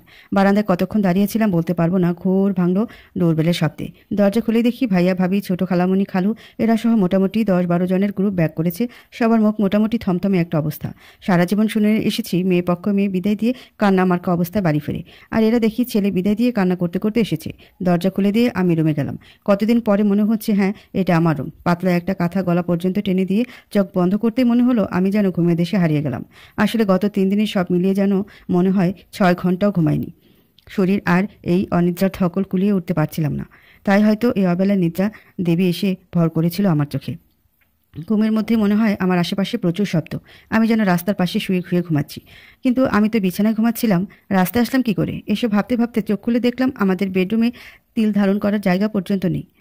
এত মানুষ এখানে কেন? স্বপ্ন ভেবে চোখ বন্ধ করে আবার খুললাম। না, এ তো স্বপ্ন না, সত্যি সবাই আমাদের বেডরুমে। কিন্তু ঘটনা কি? আমাকে ঘুম থেকে উঠে বসতে দেখি সবাই একসাথে কথা বলে উঠল। আর আমার কান পর্যন্ত যেন কথাই পৌঁছাচ্ছে না। হঠাৎই শুনলাম বড় আপু বলতেছে, সবাই থামো তোমরা, নিপা ঘুম থেকে উঠে কিছুই শোনে না, কিছুই বোঝে না। বড় আপুর কথা যেন টনিকের মতো কাজ করলো। সবাই একদম চুপ হয়ে গেল। ভালো করে খেয়াল করে দেখলাম রুমে কোনো ছেলে নেই, সব মেয়েরা। এখানে কি গার্লস পার্টি দেবে নাকি? উফ, কিচ্ছু ধরছে না মাথায়। একটু ধাতস্থ হয়ে সবার দিকে তাকিয়ে বললাম, কি ব্যাপার, কি হয়েছেটা কি? বড় খালাম্মা গলা খাকি দিয়ে কথা বলার জন্য প্রস্তুতি নিল। ওনার অবস্থা দেখে মনে হচ্ছিল যেন 7ই মার্চের ভাষণ দিতে রেসকোর্স ময়দানে যাবেন। বড় খালাম্মার দেরি দেখে মানহাপু অধৈর্য হয়ে বলেই ফেলল, খালাম্মা একটু তো রহম করেন আমাদের উপর। এতক্ষণ বলেছে নিপা উঠুক। নিপা তো উঠেছে, এবার বলেন। বড় খালাম্মা বিশাল এক ধমক দিয়ে বললেন, দেখ মানহা, তোর যদি গাড়ি ছুটে যাওয়ার ভয় থাকে তাহলে তুই যা, আমি আসতে দিলেই বলবো। ছোট খালামণির চোখ গরম করে মানহাপুকে আর কিছু বলতে নিষেধ করলো। কিন্তু এত আয়োজন কিসের? পরিস্থিতি যা বুঝতেছি মামলা ভয়াবহ। ভয়ে ভয়ে জিমি মিলি দেখে তাকালাম। দুটি মাথা নেড়ে জানিয়ে দিল কিছুই জানে না এই ব্যাপারে। বড়াপুর দিকেও তাকিয়ে বুঝলাম ফলাফল শূন্য। বড় খালাম্মা বড় করে একটা নিঃশ্বাস টেনে ভেতরে নিলেন। শোন, তোরা মেয়ে হয়ে জন্মানো মানে অন্যের ঘরে যেতে হবে, এটাই নিয়ম। ফারাক হলো এই যে কেউ যায় 2 দিন আগে, কেউ যায় 2 দিন পরে, কিন্তু যেতে তো হয়। বড় খালামার কথা আগামাথায় কেউ বুঝলাম না। খালারা ভাবিরা সব চুপ হয়ে আছে, তার মানে ঘটনা গুরুতর। মান্তাসা, মানহা আর নিপা তোদের বলছি, তোদের কোনো ছেলের সাথে সম্পর্ক আছে? যার মানে তোদের ভাষায় রিলেশন আছে? বড় খালামার কথা শুনে যেন আমরা আকাশ থেকে পড়লাম। মহিলা বলতেছে এটা কি? খালামা, আমি আর জিমি কিন্তু বাদ আছি। আমাদের এই প্রশ্নটা করলেন না? মিলি খুব আগ্রহ নিয়ে প্রশ্নটা করলো। ঠাটি এক চর মারবো, চুপ করে দাঁড়িয়ে থাক, না হলে রুম থেকে কান ধরে বের করে দেব। ছোট খালামণি আয়ছা এক ধমকে মিলিকে থামিয়ে দিলেন। আমরা সবাই তাক ধরে বড় খালামার দিকে চেয়ে আছি, উত্তর কি দেব। সবার আগে আমি বললাম, আমার কোনো পছন্দ নেই। তারপর মানা আপু আর বড় আপু সেম উত্তর দিল। কিন্তু আমার জানা মতে বফ আপু একজনকে কঠিন আকারে ভালোবাসে। বড় খালাম্মা বলে উঠলেন, ঠিক আছে, তাহলে তো আমাদের পছন্দের উপরে তোমাদের আস্থা আছে নাকি? গত 4-5 দিনে জয়ের বিয়ে নিয়ে আমরা খুব ব্যস্ততার মধ্যে ছিলাম, কিন্তু আজকে একটু আগে কিছু খুশির খবর পাওয়া গেছে, তাই আমরা খুব খুশি। সবাই সবাই হা করে চেয়ে আসছি বড় খালাম্মার দিকে। হচ্ছেটা কি এসব? নিপা, মান্তাসা আর মানহা তোমাদের 3 জনের একসাথে কলমা করে রাখবো বলে আমরা ঠিক করেছি। ছেলে পক্ষরা বেশ কিছুদিন পরে তোমাদের তুলে নেবে তাদের বাড়িতে। যেহেতু ভালো সম্মত সবসময় আসে না, তাই এই ডিসিশন নেওয়া। বড় খালাম্মার কথা শুনে আমার মনে হচ্ছিল অ্যাটম বোমা যদি আমার মাথায় পড়তো তাও এত চমকে যেতাম না। বড় আপু যে পাথর হয়ে গেছে। মানহা আপু বিড়বিড় করছে আর মাথা নাড়াচ্ছে। মিলি জিমিও যেন হাসতে ভুলে গেছে। একসাথে 3 বোনের কলমা কাবিন কেমন যেন দেখায় না খালাম্মা? বড়ভাবে প্রশ্ন করলেন। বড় খালাম্মা আমাদের দিকে তাকিয়ে প্রশ্ন করলেন, তোদের কারো কোনো আপত্তি থাকলে বলতে পারিস। বলে কি মহিলা কথা না বার্তা নাই, ওর সেমনি তোর বিয়া এ কি হয় নাকি কখনো? কিন্তু এসব শুধুই মনে মনে বললাম। বড় আপু আস্তে করে বলল, হঠাৎ করে এসব কি? আমাদের পড়াশোনা তো আছে, তোমাদের চেয়ে তোমাদের চিন্তা আমাদের বেশি, তাই অযথা তর্ক করো না। পড়াশোনা যাতে ক্ষতি না হয় তাই তোমাদেরকে এখনই তুলে দেওয়া হচ্ছে না। এই বলে বড় খালামা উঠে গেলেন। অন্যান্যরা তাদের পিছনে গেল। রুমে শুধু থাকলাম আমরা 5 বোন। মানুষ মরে গেলে যেমন আপনজনদের কষ্ট লাগে, তেমনি আমারও প্রচণ্ড খারাপ লাগছে। কেন যে খারাপ লাগছে এতটা জানি না। বড় আপু উঠে দরজা লক করতেই সবাই একসাথে কথা বলে উঠল। আচ্ছা, এটা কি মগের মুলুক নাকি যে যা মন চায় আমাদের সাথে করবে? রাগের ঠেলায় মানহাপো বলল, তোদের দুইজনে তো সমস্যা নেই, আমি ফয়সালকে কি বলে জবাব দেব? ওকে ছাড়া কাউকে বিয়ে করা পসিবল না আমার। বড় আপু কাঁদো কাঁদো সুরে বলল, আসলে কে কি বলবে কি না বলবে সেটাই এখনো বুঝে উঠতে পারছি না। এটা কি কখনো হয় নাকি যে 3 বোনের একসাথে বিয়ে? বুঝলে রে মিলি, আল্লাহ বাঁচাইছে তোরে আর আমারে লেট পয়দা করে। এই বলে জিমি মিলির দিকে তাকালো। ঠিকই বলছিস রে, এদের বয়স হলে একসাথে 5 জনেরই বিয়ে করায় দিত। মিলি একটা স্বস্তির নিঃশ্বাস ফেলে বলল, আমার মনে যাচ্ছিল আকাশ বাতাস কাঁপিয়ে চিৎকার করি, মন ভেঙে টুকরো টুকরো হয়ে যাচ্ছিল যেন। এক নিমিষে এই ক্ষণিকের ভালোবাসাটুকু যেন আমার কাছে অনেক কিছু মনে হচ্ছিল। তাই হয়তো ওই মানুষটাকে বারবার প্রশ্রয় দিয়ে গেছি তার সব কাজে, আর তার কাছে আমার কোনো মূল্যই নেই। অহেতুক রাগ আমি কেন বারবার দেখাবো? ভালো হয়েছে বিয়ে করে রাসেল ভাইয়ের সামনে থেকে ঢ্যাং ঢ্যাং করে ঘুরে বেড়াবো, তখন যেমন কুকুর তেমন মুগুর। পরের কয়েকদিন কি করে যে কেটে গেল নিজেও টের পেলাম না। এত পরিমাণ রাগ হয়েছিল যে একবারের জন্য জানার আগ্রহ করিনি কার সাথে আমার বিয়ে ঠিক করা হলো। এত তরু জলদি। বড় আপু নানান প্ল্যান করেই যাচ্ছে। একবার বলে পালিয়ে যাবে, অন্যবার বলে সুইসাইড করবে। বেচারি শেষ পর্যন্ত কিছুই করেনি। এদিকে জয় ভাইয়া পরিভাবিও চলে এসেছে। আগে হলো ভাইয়ার বিয়ে, এরপর 3-3টা বোনের বিয়ে একত্রে। আত্মীয় স্বজনদের মধ্যে যেন সে এক অন্যরকম হুল্লোড় পড়ে গেছে। খালারা সিদ্ধান্ত নিল গায়ে হলুদ করা হবে না, এতে অনেক ঝামেলা। এখন তো শুধু কলমা কাবিন, যখন একেবারে তুলে নেবে তখন বড়সড় অনুষ্ঠান হবে। 1 সপ্তাহে বাসা যেন মানুষখানা থেকে চিড়িয়াখানায় রূপান্তরিত হলো। কিন্তু বউ ভাতের পর থেকে রাসেল ভাইকে আর দেখি নাই আমাদের বাসায়। সে কি জানে যে আমার বিয়ে? জানবে না কেন, অবশ্যই জানে, কিন্তু ও যে পিশাচ মার্কা স্বভাব, মরলেও যাবে না। ভালোই হয়েছে আসে না। মাঝখানে একদিন বড় খালাম্মা সবার সামনে ছোট খালুকে নিয়ে কান ধরে ওঠবোস করেছিলেন। আমার কেন জানি না খুব খারাপ লেগেছিল খালুর মুখটুকু দেখে। মানুষ কতটা নিষ্ঠুর হয় তা আমার খালাদের দেখে বোঝা যায়। শুক্রবার পর্যন্ত দিনগুলো যে কী করে কেটেছিল আমি নিজেও জানি না। শুনলাম শুক্রবার বিয়ে, তাও বাসায় না, মসজিদে। আমাদের অলিমা দেবে ছোট খালু আর মেজো খালু, ছেলেরা কেউ আসবে না। সকাল থেকে বারবার মনে যাচ্ছিল একটু কল দিই রাসেল ভাইকে, তাকে বলি আমি যে আজ অন্য কারো হয়ে যাচ্ছি।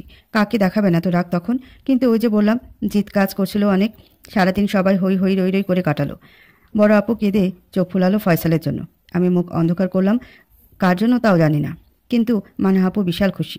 বাদ জমা 3 বোনেরই অলিমা হয়ে গেল। বাসায় সবাই এসে মিষ্টি মুখ করলো একে অন্যের। মিলির কাছে শুনলাম বড় আপুর বিয়ে হয়েছে সাথে সাথে। মনে মনে এত হাসি আসলো যা বলার মতো না। রাসেল ভাইয়ের কথা অনুসারে বড় আপুকে এখন সবাই পাদের বউ বলবে। সাত চলে যাবে ইতালি, তাই এত হুড়মুড় করে বিয়ে করানো। মানহাপুর বিয়ে হয়েছে পরিভাবের আপন ভাইয়ের সাথে। বাহ, ভালোই তো। আত্মীয়তার মধ্যে আত্মীয়, আমার খালাদের চয়েস আছে বলে মানতেই হবে। কিন্তু কথা হলো আমার বিয়েটা হলো কার সাথে? নিজের কাছেই আজব লাগতেছে। আমার বিয়ে হলো, আমি জানি না যে কার বউ হলাম আমি। এই যেন বাংলা সিনেমাকেও হার মানায় আমার জীবনের কাহিনী। আচ্ছা, যার সাথে বিয়ে হয়েছে তার হাত পা ঠিক আছে তো? ল্যাংড়া কানা না তো? কি যে এক চিন্তায় আছি। বাহ, একজনের ঘরের বউ হয়ে গেছি, তাকেই আমি চিনি না। অন্তত রাস্তায় হাঁটার সময় তাকে চেনার জন্য তো আমার স্বামীকে আমার চিনতে হবে। মিলিকে খুব আশা করে জিজ্ঞেস করলাম, আচ্ছা সবারটাই তো বললি, আর বাকি থাকে একজন, ওই একজন কি? মিলি বিশাল এক হাসি দিয়ে বলল, নিপাপু আমার দুলারে চিনতে চায়। সেটা সারপ্রাইজ তোমার জন্য আপু। আমার বিয়ে ধুমধাম করে বলা নেই কওয়া নেই, 1 সপ্তাহের মধ্যে দিয়ে দিল। এর চেয়ে বেশি কি সারপ্রাইজ লাগবে আর? বাইরে বের হলাম বরের পরিচয় উদ্ধার অভিযানে, কিন্তু মাঝপথে অভিযান বাদ দিয়ে রুমে এসে পড়া লাগলো বড় খালামার চোখ রাঙানিতে। রাতে বড় আপু গেল সাদুল্লা ভাইয়ের সাথে বাইকে ঘুরতে, ফ্যামিলি পারমিশনে। সাদুল্লা ভাই বেশি দিন থাকবে না দেশে, তাই সে চায় বউয়ের সাথে একটু কোয়ালিটি টাইম স্পেন্ড করতে। তাই বিয়ের প্রথম রাতেই বউকে নিয়ে ফারার। মানা আপুর বর হুট করে এসে হাজির। জামাই খাতি শেষে আপু ভাইয়াকে নিয়ে রুমের দৌড়ে খিল দিয়েছে। মনে কষ্টে আমি প্রায় পাগল সবাই জামাইয়ের সাথে ঘুরতে পর্যন্ত চলে গেছে, আমি হতভাগী জামাইয়ের পরিচয় পর্যন্ত জানি না। আহা কি কপাল আমার। রাতের খাওয়া শেষে আকাশে বিদ্যুৎ চমকাতে শুরু করলো। প্রচণ্ড ঝড় আর বাতাস। সবাই প্রস্তাব দিল লুডো আর ক্যারাম খেলবে। যারা যারা খেলতে বসলো তারা তো বসলোই, আর যারা না খেলতে পারলো তারাও গোল হয়ে বসে খেলা দেখতে লাগলো। আমার আজকে বিয়ে হয়েছে আর আমি লুডো আর ক্যারাম খেলা দেখি। আস্তে করে উঠে আমি আমাদের রুমে চলে আসলাম। এসে বারান্দায় হেলান দিয়ে দাঁড়িয়ে দাঁড়িয়ে বৃষ্টি দেখছি, আর মনের ভিতরে একটাই ভাবনা ঘুরপাক খাচ্ছে যে মানুষটা কে, যে আমার জীবনসঙ্গী। কেন জানি না মনে হচ্ছে ঘরের ভেতরে গন্ধরাজ ফুলের ঘ্রাণ আসছে, কিন্তু গন্ধরাজ ফুল আসবে কোথা থেকে আজব তো। কারেন্টটা চলে গেল একটু পরে। চোখ বন্ধ করে শুধু বৃষ্টির শীতল ছোঁয়া অনুভব করছিলাম। হঠাৎ বিদ্যুৎ চমকানোর আলোতে এক পলকের জন্য দেখলাম রাসেল ভাই হাতে সাদা সাদা কি নিয়ে যেন হাঁটু গেড়েই আমার সামনে বসে আছে। আপনি এখানে? এতটুকু বলেই কোনো অজানা অভিমানে যেন মুখের ভাষা আটকে আসলো। হাতে গন্ধরাজ ফুল আর হাঁটু গেড়ে সে আমার সামনে বসা। আমি যে আজ অন্য কারো হয়ে গেছি, আর এখন সে এসেছে আমাকে প্রপোজ করতে। শার্টের কলার ধরে টেনে তাকে দাঁড় করালাম। কেন জানি না প্রচণ্ড জিদ হচ্ছিল তার উপরে। শুধু পারেন আমার সাথে রাগই দেখাতে। অন্য কোনো কিছু বোঝার যোগ্যতা আপনার নেই, আর কখনোই হবে না, এই বলে সরে আসতে চাইলাম। পেছন থেকে জড়িয়ে ধরে রাসেল ভাই বলল, আচ্ছা যাবি তো, সমস্যা নেই, কিন্তু তার আগে কিছু কথা শুনে যা। এক রাশ অভিমান নিয়ে বললাম। কিছু কথা শোনার দিন শেষ হয়ে গিয়েছে। আমি যে আজ অন্য কারো। এতক্ষণ লাগছিল জিদ, এখন এক অজানা অভিমানে বাকরুদ্ধ হয়ে আসছে। যে কোনো সময় চোখের পানি বাঁধ ভেঙে চলে আসতে পারে। শুধু চাইছিলাম তারা বাহুডোর থেকে ছুটে আসতে। সে যেন আরও শক্ত করে আগলে ধরলো আমাকে। পেছন থেকে ফিসফিস করে বলল, নিপা আগে শুনবি তো আমার কথা, তারপর যা, যেখানে যাওয়ার যা। ঘুরে একদম তার মুখের দিকে তাকিয়ে রইলাম। কেন জানি না মনে হচ্ছে এই মানুষটাকে আমি চিনি না। খুব যেন অচেনা মনে হচ্ছে তাকে। বৃষ্টিতে এমনিতে কাক ভেজা হয়ে গিয়েছি। এখানে দাঁড়িয়ে বলবো নাকি ঘরে যেয়ে বলবো? রাসেল ভাইয়ের প্রশ্ন। রুমে অনেক অন্ধকার, ইলেকট্রিসিটি নেই। আমি উত্তর দিলাম, তুই চল রুমে, আমার শীত করতেছে। এইটুকু বলেই রাসেল ভাই রুমে ঢুকে গেল। আমিও তার পিছিয়ে পিছিয়ে রুমের ভিতরে ঢুকলাম। নিপে একটা টাওয়াল দিত, আর জয়ের রুমে আমি একটা 3/4 প্যান্ট ফেলে গিয়েছিলাম, ওইটাও নিয়ে আয়, চেঞ্জ করবো, না হয় ঠান্ডা লাগবে। টি শার্ট খুলতে খুলতে বলল রাসেল ভাই। ফর্সার শরীরটা অন্ধকারে যেন আমি দেখছিলাম, এই শরীরটা দেখলেই যেন আমার ঘোর লাগে। পরক্ষণে ঘোর কেটে মেজাজটা সেই লেভেলের খারাপ হলো। সাহস কত বড়, অন্যের বকে হুকুম দিচ্ছি। আমি বললাম, কেউ যদি জানে আপনি আমার রুমে ঝামেলা হয়ে যাবে। কেউ জানবে কি করে? আমি যখন ঢুকেছি সবাই খেলায় মশগুল ছিল। তুই আস্তে করে জয়ের রুমে যেয়ে নিয়ে আসবি। বাইরে লোক হুট করে কেউ দেখে ফেললে কী যে করবে আমাকে আমি নিজেও জানি না। তুই যাবি নাকি আমি যাব? তখন কিছু হলে কিন্তু আমি জানি না। পাগল মানুষ কখন কি করে বসে নিজেও জানি না। কথা না বাড়িয়ে সোজা ভাইয়া রুমে চলে গেলাম। কি করে যে ওই প্যান্টটা পেলাম আমি নিজেও জানি না। মনে হলো যেন ঘোরের মধ্যে নিজের রুমে আসলাম। আজকেই বিয়ে হয়েছে আমার, আর বাসা ভর্তি লোক। যদি কেউ জানে আমার রুমে রাসেল ভাই, তাহলে যে কি হবে জাস্ট ভাবতে পারতেছিলাম না। রুমে এসে তাড়াতাড়ি ফোনের লাইট অন করে দেখলাম সে দাঁড়িয়ে আছে জানালা ঘেঁষে। যেন এক অন্য চোখে বাইরের বৃষ্টি দেখছি। সে চাহনিতে কি যে নেশা তা কাউকে বোঝানো যাবে না। প্যান্টটা সামনে বাড়িয়ে ধরতেই বলল, যা তো নিপা, রুমের দরজা লক কর। কেন দরজা লক করবো কেন? আমি ঘাড় বেঁকিয়ে প্রশ্ন করলাম। সমস্যা নেই, খোলা থাক, হুট করে কেউ এসে দেখুক আমি তোর কাহিনী শোনাচ্ছি। এই বলে ওয়াশরুমে ঢুকলো রাসেল ভাই। মনে মনে ভেবে দেখলাম সত্যিই তো, মিলি জেমি আছে বা খালারা যদি কেউ চলে আসে তাইলে মায়ের আগে দেবে, বিচার পরে করবে। এর চেয়ে ভালো দরজা লক করে দিই। দরজা লক করে বিছানায় বসতেই দেখলাম বৃষ্টির ছিটায় জামা ভিজে আছে, তার মানে আমারও ড্রেস চেঞ্জ করতে হবে। যে পাগল ঢুকেছে ওয়াশরুমে, কখন বের হবে কে জানে। এর চেয়ে ভালো আমি রুমে ড্রেস চেঞ্জ করে ফেলি। ওয়াশরুমের বাইরে থেকে ছিটকিনি আটকিয়ে অন্ধকারে হাতড়ে পেলাম এক টি শার্ট। সেটা পরে নিচে স্কার্ট পরে তাড়াতাড়ি যে ছিটকিনি খুলে দিয়ে বিছানার উপরে পা উঠিয়ে বসে বসে গেম খেলতে লাগলাম। হ্যাঁ কি কপাল আমার। বিয়ের রাতে আমার ঘরে অন্য পুরুষ, আমি খেলি গেম আর স্বামী। এখনও আমি জানি না যে আমার স্বামীটাকে। রাসেল ভাই অনেকগুলো গন্ধরাজ ফুল এনেছে। এত ফুল কই পেয়েছে কে জানে। দুটো ফুল নিয়ে খোপায় ঘুষলাম। মনটা যেন এমনিতেই ভালো হয়ে গেল কেন জানি না। কি ব্যাপার, এতক্ষণ হয়ে গেল বের হয় না কেন লোকটা? এই ভেবে ভেবে যখন বিরক্ত হচ্ছিলাম তখনই নবাব সিরাজউদ্দৌলার বংশধর বের হলেন। খালি গা ভেজা শরীর, মাথার চুলগুলো লেপটে আছে। ইস, নিজেকে আটকানোই যে দেয়। সব বাদ দিয়ে অন্যদিকে তাকিয়ে থাকলাম। ওয়াল ঘড়িতে তখন বাজে 9টা। কিন্তু বৃষ্টি তো কমেই না, বরং আরও বাড়তেছে। ঠিক আমার সামনে এসে বসলো সে। চোখের দিকে তাকিয়ে বলল, শোন, আমি কিছু কথা বলবো, কথার মাঝে কোনো কথা বলবি না। মাথা কাত করে সায় দিলাম যে আচ্ছা, কিছুই বলবো না। জানিস নিপা, যখন আমি তোদের বাসায় প্রথম এসেছিলাম জয়ের সাথে, তখন তুই মনে হয় ক্লাস 7-এ পড়িস। আমি আসলে সবাই আসলেও তুই কিন্তু আসিসটাই আমার সামনে, মনে আছে তোর? পর্দার আড়াল থেকে উকি দিয়ে দুইটা সাদা সাদা চোখ আমাকে দেখছিল। আমি কিন্তু খুব আগ্রহ নিয়ে অপেক্ষা করতেছিলাম মুখখানি দেখার জন্য। এই বলে মুসকে হাসি দিল রাসেল ভাই। আমি অপলক চেয়ে শুনতেছি তার কাহিনী। পরের দিনে জয়কে ডাকার উসিলা এসেছিলাম, ও মুখটা দেখতে। শুনি স্কুলে চলে গিয়েছিস তোরা। এরপরে আর বাসায় আসতাম না। স্কুলের আসার পথে এমন এক জায়গায় দাঁড়াতাম যাতে তোরা কেউ দেখতে না পারিস। প্রথম দিন তোকে স্কুল ড্রেসে দেখে আমার এত হাসি পেয়েছিল যে এই পিচ্চিকে এত পছন্দ করার আছে কি। কিন্তু তুই যখন ওই দুইটা চোখ নাড়িয়ে নাড়িয়ে কথা বলিস, আমার মনে হয় পুরো পৃথিবী একপাশে আর তোর ওই দুই চোখ অন্যদিকে। যখন তুই টেনে উঠলি তখন এক অন্য চিন্তা শুরু হলো, তোকে হারিয়ে ফেলার ভয় ঢুকলো মাথার ভিতরে। তোর চারদিকে অদৃশ্য ঢাল হয়ে গেলাম, কাউকে তোর পর্যন্ত আসতেই দিতাম না। এইটুকু বলেই রাসেল ভাই বড় একটা নিঃশ্বাস ছাড়লো, যেন অনেক দিনের জমানো ব্যথা দূর হয়ে গেল তার। তখন বুঝলাম, স্কুল কলেজে আমার দিকে চেয়ে কেউ হাসলে পরের দিন তাকে দেখতাম আমার দিকে ভয়ে ভয়ে তাকাতে। এই হলো তার আসল কাহিনী। রাসেল ভাই আবারও বলতে লাগলো, তুই কি করিস, কই যা, সব সময় ছায়ের মতো থাকতাম তোর সাথে। যখনই বৃষ্টি হতো আমি সব ফেলে তোদের বাসার সামনে চলে আসতাম। আমি জানতাম তুই বারান্দায় দাঁড়িয়ে দাঁড়িয়ে বৃষ্টি ধরবি, কিন্তু কখনো তোকে বুঝতে দেয়নি যে আমি তোকে ভালোবাসি। কেউ যদি আমাকে বলে একদিকে তুই অন্যদিকে সারা পৃথিবী, তাহলে আমি বলবো আমার তোকেই চাই। আমার যেন বিশ্বাস হচ্ছিল না যে এই মানুষটা আমাকে এত এত ভালোবাসে। নতুন করে যেন আবিষ্কার করছিলাম মানুষটাকে, কিন্তু বুকটা ভেঙে যাচ্ছিল এই ভেবে যে আমি এখন কি করব। আমি যে আজ অন্য কারো। তোর দিকে কেউ তাকালে যেন আমার মাথায় রক্ত উঠে যেত। মনে হতো তোকে মেরে ফেলি, কেন, তুই এত সুন্দর। আর কেনই বা অন্য কেউ তোর দিকে তাকাবে। তুই যখন ওড়না পেঁচিয়ে মাথায় ঘোমটা দিয়ে বের হোস, তখন তোকে মনে হয় পৃথিবীর সবচেয়ে সুন্দর কেউ থাকলে সেটা হলি তুই। তোর লম্বা লম্বা চুলগুলো ছেড়ে রাখিস, তার ঘ্রাণে আমি পাগল হই। এটুকু বলে আমার হাত ধরল সে। আমিও যেন কোনো বাধা না দিয়ে তার কথায় মত্ত হয়ে গেলাম। রাসেল ভাই আবার বলতে শুরু করলো, জয়ের হলুদে তোর নাভির উপরে তিল দেখে মনে হচ্ছিল এত সুন্দর একটা জায়গায় তিল শুধু তোরই হতে পারে, অন্য কারো না। খুব ইচ্ছা করছিল আলতো করে ছুঁয়ে দিয়ে তোর তিলটা। বিয়ের আগের দিন জয় যখন আমাকে ঘুম পাড়িয়ে রেখে পরীর সাথে দেখা করতে গেল, আমার খুব ইচ্ছা হচ্ছিল আমিও তোকে একটু দেখি। ঘুমিয়ে গেলে তোকে কেমন দেখায়। তুই জানিস ঘুমের মধ্যে তুই কি পরিমাণ নড়াচড়া করিস। সেদিন হঠাৎ ঘুম ভেঙে যেতে আমার পাশে তোকে দেখে কি পরিমাণ আশ্চর্য হয়েছিলাম তুই জানিস। মনে হচ্ছিল এ যেন স্বপ্ন, কিন্তু তোরই ঠোঁটটা আলতো করে ছুঁয়ে দিয়ে বুঝেছিলাম যে আমার স্বপ্নটা সত্যি হয়েছে। কতক্ষণ যে তোকে হা করে দেখছিলাম আমি নিজেও জানি না। ঘুম ভাঙে তোর রামচিমটি খেয়ে। দেখি তুই আমার বুকের উপরে শুয়ে মুখ উঁচু করে আমাকে দেখছিস। তুই যখন উঠে গেলি মনে হচ্ছিল তোকে আবার টেনে আমার বুকের উপরে নিয়ে শুয়ে থাকি, কিন্তু তুই আবালের রানী। এতটুকু বলেই বড় একটা নিঃশ্বাস নিল সে। এত যখন ভালোবাসতেন তো বলেননি কেন আগে। এই প্রথম কথা বললাম আমি। তোকে খুব বেশি হারানোর ভয় ছিল রে। বাসার সবাই জানতো আর রাজিও ছিল। জয়কেও ইশারা ইঙ্গিতে বুঝিয়েছিলাম আমি তোকে পছন্দ করি, কিন্তু সমস্যা ছিল তোর বড় দুই বোন। ওদের বিয়ের আগে তো আর তোকে কখনোই বিয়ে দেবে না।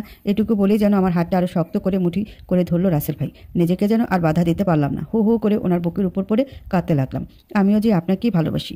এখন কি হবে, আমার যে বিয়ে হয়ে গেছে, কখনোই আর ফ্যামিলি মেনে নেবে না আপনার আমার ভালোবাসা। ওনাকে জড়িয়ে ধরে কাঁদতে কাঁদতে বললাম, নিপা তোর কি মাথা ব্যথা করতেছে? একটু শুয়ে পর, আমি তোর মাথায় হাত বুলিয়ে দিই। হঠাৎই রাসেল ভাই এ কথা বলে উঠল। এত রাগ যে হলো বলার মতো না। আমি কাঁদি আমার আবেগে, আর উনি আছে ওনার তালে। কিসের মধ্যে কি, পান্তা ভাতে কি। রাগ করে খাটের ওয়ালের সাইডে ফিরে শুয়ে পড়লাম। উনি আস্তে আস্তে আমার পাশে শুয়ে আমার মাথায় হাত বুলিয়ে দিতে লাগলো। এমন করতে করতে কখন যে ঘুমিয়ে পড়েছি সেটা নিজেও জানি না। ধুম ধুম কিলের আওয়াজে চোখ খুলে দেখলাম ঘরে সূর্যের আলো ঢুকছে। এত তাড়াতাড়ি সূর্য উঠল কি করে? হঠাৎ মনে হলো দিন হয়ে গেছে। তারপর মনে হলো হায় আল্লাহ, রুমে তো রাসেল ভাই ছিল, সে কই? চারপাশে তাকিয়ে দেখি রুম খালি।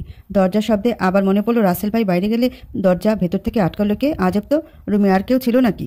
মাথা ঝাড়া দিয়ে মাথা পরিষ্কারের চেষ্টা করলাম। বড় বড় নিঃশ্বাস নিলাম যাতে ব্রেন পর্যন্ত অক্সিজেন যায়। ভালো করে খেয়াল করে দেখলাম আমি রাসেল ভাইয়ের পিঠের উপরে ঘুমিয়েছিলাম এতক্ষণ। ইয়া খোদা, আবারও একই ভুল। না, আগেরবার তো একটা কাহিনী ছিল, কেউ দেখে নাই। এত বড় একটা মানুষকে আমি কি করে লুকাবো? ওদিকে দরজায় আঘাত করেই যাচ্ছে। এখন না খুলে উপায়ও নেই, কিন্তু দরজা খুলে হবেটা কি? এইভাবে 7-5 চিন্তা করতে করতে দরজা খুলেই দেখি বড় খালাম্মা সামনে। কি রে নিপা, এতক্ষণ ধরে দরজা নক করতেছি, তাও তোর ঘুম ভাঙে না? চোখ কুচকিয়ে প্রশ্ন করলো বড় খালাম্মা। ভয় দেখে হাত পা ঝিমঝিম করতে শুরু করেছে। ততক্ষণে কি করব, কি বলবো, কি না করব কিছুই মাথায় আসছিল না। কোনো মতে বললাম, বড় খালাম্মা আপনি যান, আমি ফ্রেশ হয়ে আসতেছি। বড় খালাম্মা চলে যেতেই আমি তাড়াতাড়ি করে দরজা লক করে আবার রাসেল ভাইয়ের কাছে চলে আসলাম। কতক্ষণ আস্তে আস্তে ডাকাডাকি করে যখন দেখলাম ওঠে না, তখন না পারতে 2 হাত দিয়ে ধাক্কা দিতে থাকলাম তার পিঠে। সারা জীবন উদাহরণ দিতে শুনেছি, কুম্ভকর্ণ এর মতো ঘুমায়। আজ পয়লাবার দেখলাম কুম্ভকর্ণ কাহাকে বলে। রাসেল ভাই উবুর হয়ে ঘুমিয়েছে। খেয়াল করে দেখলাম ওনার বুকের নিচে আমার ওড়না। কতক্ষণ সে ওড়না ধরে টানাটানি করলাম, মনে চাচ্ছিল লাঠি এনে এতক্ষণ এটার পিঠের উপরে পিটাই। যখন ডাকতে ডাকতে টায়ার্ড হয়ে গেলাম, না পেরে ফ্লোরে বসে পড়লাম। মানুষটা নড়েও না চড়েও না, ভুস ভুস করে ঘুমাচ্ছে। বড় বড় করে নিঃশ্বাস নিলাম, যা হবার তাই হবে, সমস্যা নেই। ওয়াশরুমে যেয়ে ফ্রেশ হয়ে বের হলাম রুম থেকে। ডাইনিংয়ে বিশাল আয়োজন, হরেক রকমের নাস্তা, নতুন জামাই বাসায় এসেছে বলে কথা। কিন্তু একটা জিনিস খুব আশ্চর্য লাগতেছে, সবাই যেন আমার দিকে কেমন কেমন করে তাকাচ্ছে। মানহা আপু নতুন ভাইয়াকে নিয়ে নাস্তা খেতে এসেছে। শুনলাম বড় আপু নাকি এখনও আসেনি। বাহ, কি মজা সবার। আর আমি ভয়ের চোটে আধমারা হয়ে গেছি। কখন সবাই দেখে ফেলে যে আমার রুমে রাসেল ভাই ঘুমিয়ে আছে। কি রে নিপা, মুখটা অমন আমসির মতো শুকিয়ে রেখেছিস কেন? খালা আমার প্লেটে নাস্তা দিতে দিতে বলল। কই কিছু না তো, আমি ঠিক আছি খালা। কোনো রকমের কথা এড়িয়ে খাওয়া শুরু করলাম আমি। ইস, বরের চিন্তায় চিন্তায় আজ বুবুজানের ঘুমোই আসে না আপুর, তাই না রে জিমি? এই কথা বলে খিটখিট করে হেসে উঠল মিলি। মনে চাচ্ছিল সোজা যে ওই শাকচুনির গলা টিপে ধরি, দাঁতে দাঁত পিষে কোনো রকমের নাস্তা যেন খাচ্ছিলাম না গিলছিলাম। ছোট খালু পাশে এসে বসলেন। খালুর দিকে তাকিয়ে দেখি আমার মুখ কতটুকু শুকিয়েছে জানি না। বেচারাকে দেখলে মনে হয় 1 মাসের আমাশা রুগী। খালুর শরীর ঠিক আছে তো আপনার? আমি প্রশ্ন করে বসলাম। আরে মা, শরীর বেঁচে আছে যে, এটাই অনেক কিছু। এই বলে নাস্তায় মন দিল খালু। খালামণি দিব্যি ঘুরতেছে, হাসতেছে, আর বেচারা খালুর হাসার স্বাধীনতা পর্যন্ত নেই। খেয়ে রুমে রান্নাঘরে ঘুরে ঘুরে এসে দেখি আমার রুমের দরজা হালকা ফাঁকা করা, যেন কলিজার ভেতরে কেউ জোরে একটা চিপা দিয়ে ধরেছে। কেউ ঢুকেছে নাকি আমার রুমে? হায় কপাল! কেউ যদি ওনারে দেখে আমার রুমে ঘুমানো, তখন কি হবে? এক ছুটি রুমে যেয়ে হাজির হলাম। বিছানা এলোমেলো হয়ে পড়ে আছে। আমার ওড়নাও আগের জায়গায়, কিন্তু বিছানা খালি। গেল কই রাসেল ভাই? বড় একটা স্বস্তির নিঃশ্বাস যেন ফেললাম আমি। যেখানে গেছে যাক, গেছে তো। রুম গোছাতে গোছাতে মিলি জিমি এসে হাজির। আমাকে দেখি কেমন কেমন করে যেন ঢলাঢলি করে হাসাহাসি করতেছে। কি রে, পেটে কি গুড়াকৃমি হয়েছে যে এমন করতেছিস? মেজাজ খারাপ করে প্রশ্ন করলাম। আমার কথা শুনে যেন ওদের হাসি এমনিতেই বেড়ে গেল। কি যে খারাপ লাগছিল বলে বোঝাতে পারবো না। কান ধরে দুটোকে রুম থেকে বের করে দিলাম। নিজে বাঁচি না, নিজের যন্ত্রণায়, আর ওই ফাজিলগুলো আছে ওদের মজায়। বড় খালামা ঘোষণা দিলেন আজকের লঞ্চে উনি ঝালুকাঠি ব্যাক করবেন। সবাই এত অনুরোধ করার পরে উনি সিদ্ধান্তে অটল। ছোট খালামণিও আজকে ওনার বাসায় চলে যাবে, নতুন জামাই মেয়েকে নিয়ে। সাদুল্লা ভাই কল দিয়ে জানালো সে তার বউকে নিয়ে অজানায় হারিয়েছে। বড় ভাবিও চলে যাবে তাদের বাসায়। পুরো বাসা খালি, আর আমি হচ্ছি বলদে আজম, যে এখনো জানেই না তার বরকে। নাস্তা খেয়ে সবাই মোটামুটি গাটি বোচকা গোল করে হাওয়া। সবাই যাওয়ার পরে শুরু হলো আমার মিলির আর খালার কাজ। ভাবি নতুন সেও এসে হাত লাগালো। চারজন যখন গর্দের মোটামুটি একটা অবস্থায় আনতে আনতে বেলা শেষে যখন গোসল করে বের হলাম, তখন ঘড়িতে প্রায় 4টা ছুঁই করতেছে। ভেজা চুলগুলো টাওয়ালে পেঁচিয়ে ডাইনিংয়ে চলে আসলাম। পেটের ভেতরে যেন ইঁদুর বিড়াল সব একসাথে লাফালাফি করতেছে। টেবিলে বসিয়ে দেখি মিলি আর ভাবি খাইতেছে। নতুন ভাবি মিশুক টাইপের মানুষ, আবার রসিকও। আমাকে দেখে বলে উঠল, কি ব্যাপার নিপা, প্রথম রাত কাটলো কেমন? এই বলে চোখ টিপ দিল। মনের কষ্টে প্লেটের শুধু ভাত চাবাতে থাকলাম। খালা আসাতে আর কোনো কথা হলো না। খালা এসেই তরকারি আমার প্লেট উঠিয়ে দিয়ে বললেন, কালকে তোর শ্বশুরবাড়ি থেকে লোক আসবে, দুপুরে রেডি থাকিস। আর যে এখন ঘুমিয়ে নেই, চেহারা দেখে তো মনে হচ্ছে সারা রাত হা করে জেগে বসেছিলি। খালাকে কিভাবে বলি সারা রাত এক পাগলের পিঠের উপরে পড়ে পড়ে ঘুমাইছি। আসরের পরে যখন রুমে যেয়ে পিঠ লাগালাম বিছানার সাথে, তখন মনে হলো ইস, এর চেয়ে শান্তি আর মনে হয় নেই পৃথিবীতে। একটু ঘুমালে কেমন হয়। পাশে ফিরে যখন কোলবালিশটা কোলে নিয়ে চোখ বন্ধ করেছি, তখনই যেন দেখলাম সেলুলয়েড ফিতার মতো রাসেল ভাইয়ের সাথে আমার দৃশ্যপট। কাল রাতেও মানুষটা আমার সাথে ছিল, সারা রাত ঘুমিয়েছি আমার সাথে। ঠিক তখনই একটা কথা মনে পড়লো। কালকে রাতে এত এত মানুষ ছিল বাসায়, আমি রুম লক করে ঘুমালাম সারা রাত, কেউ আমার রুমে নক করলো না কেন? ঘটনাটা কেমন জানি প্যাচ প্যাচ লাগলো আমার কাছে। এমন হবার তো কোনো যুক্তিই নেই। সে যাই হোক, রাসেল ভাই গেল কই? উফ, এত এত চিন্তা আর মাথায় কাজ করছে না আমার। মনে হচ্ছে মাথার মধ্যে 2-4টা যায় স্কুল ছিল, সব খুলে পড়ে গেছে টপ টপ করে। সে যাই হোক, আমার কি বিয়ে হয়েছে, বরকে এখনো চিনি না। এই কথা যদি কাউকে বলি, সে নির্ঘাত আমাকে নিজ দায়িত্বে পাবনা ভর্তি করে দিয়ে আসবে। আগ্রম বাগ্রম ভাবতে ভাবতে কখন যে ঘুমিয়ে পড়েছি নিজেও জানি না। ঘুমের মধ্যে মনে হলো কে জানি আমার মুখে পানি ছিটা দিচ্ছে।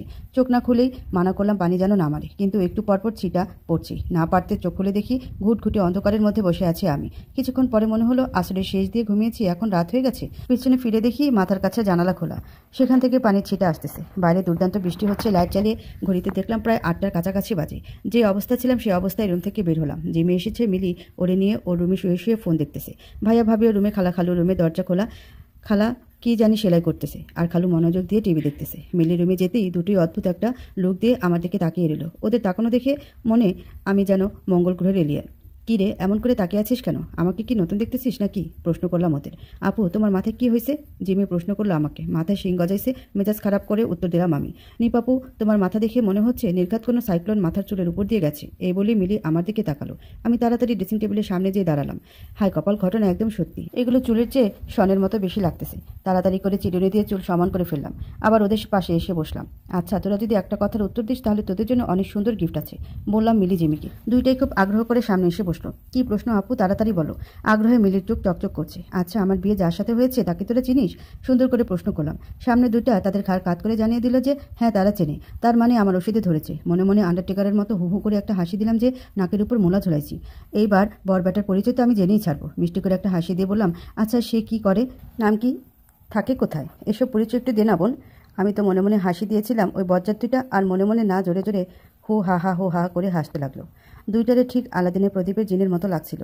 মিলি এসে সুন্দর করে আমার গাল ধরে বলল, তুমি গিফট হিসেবে বেশি হলে 10 টাকার একখান ডেইরি মিল্ক চকলেট ধরাই দিয়ে বলবা মিলি জিমি তুই দুজনে ভাগ করে খা।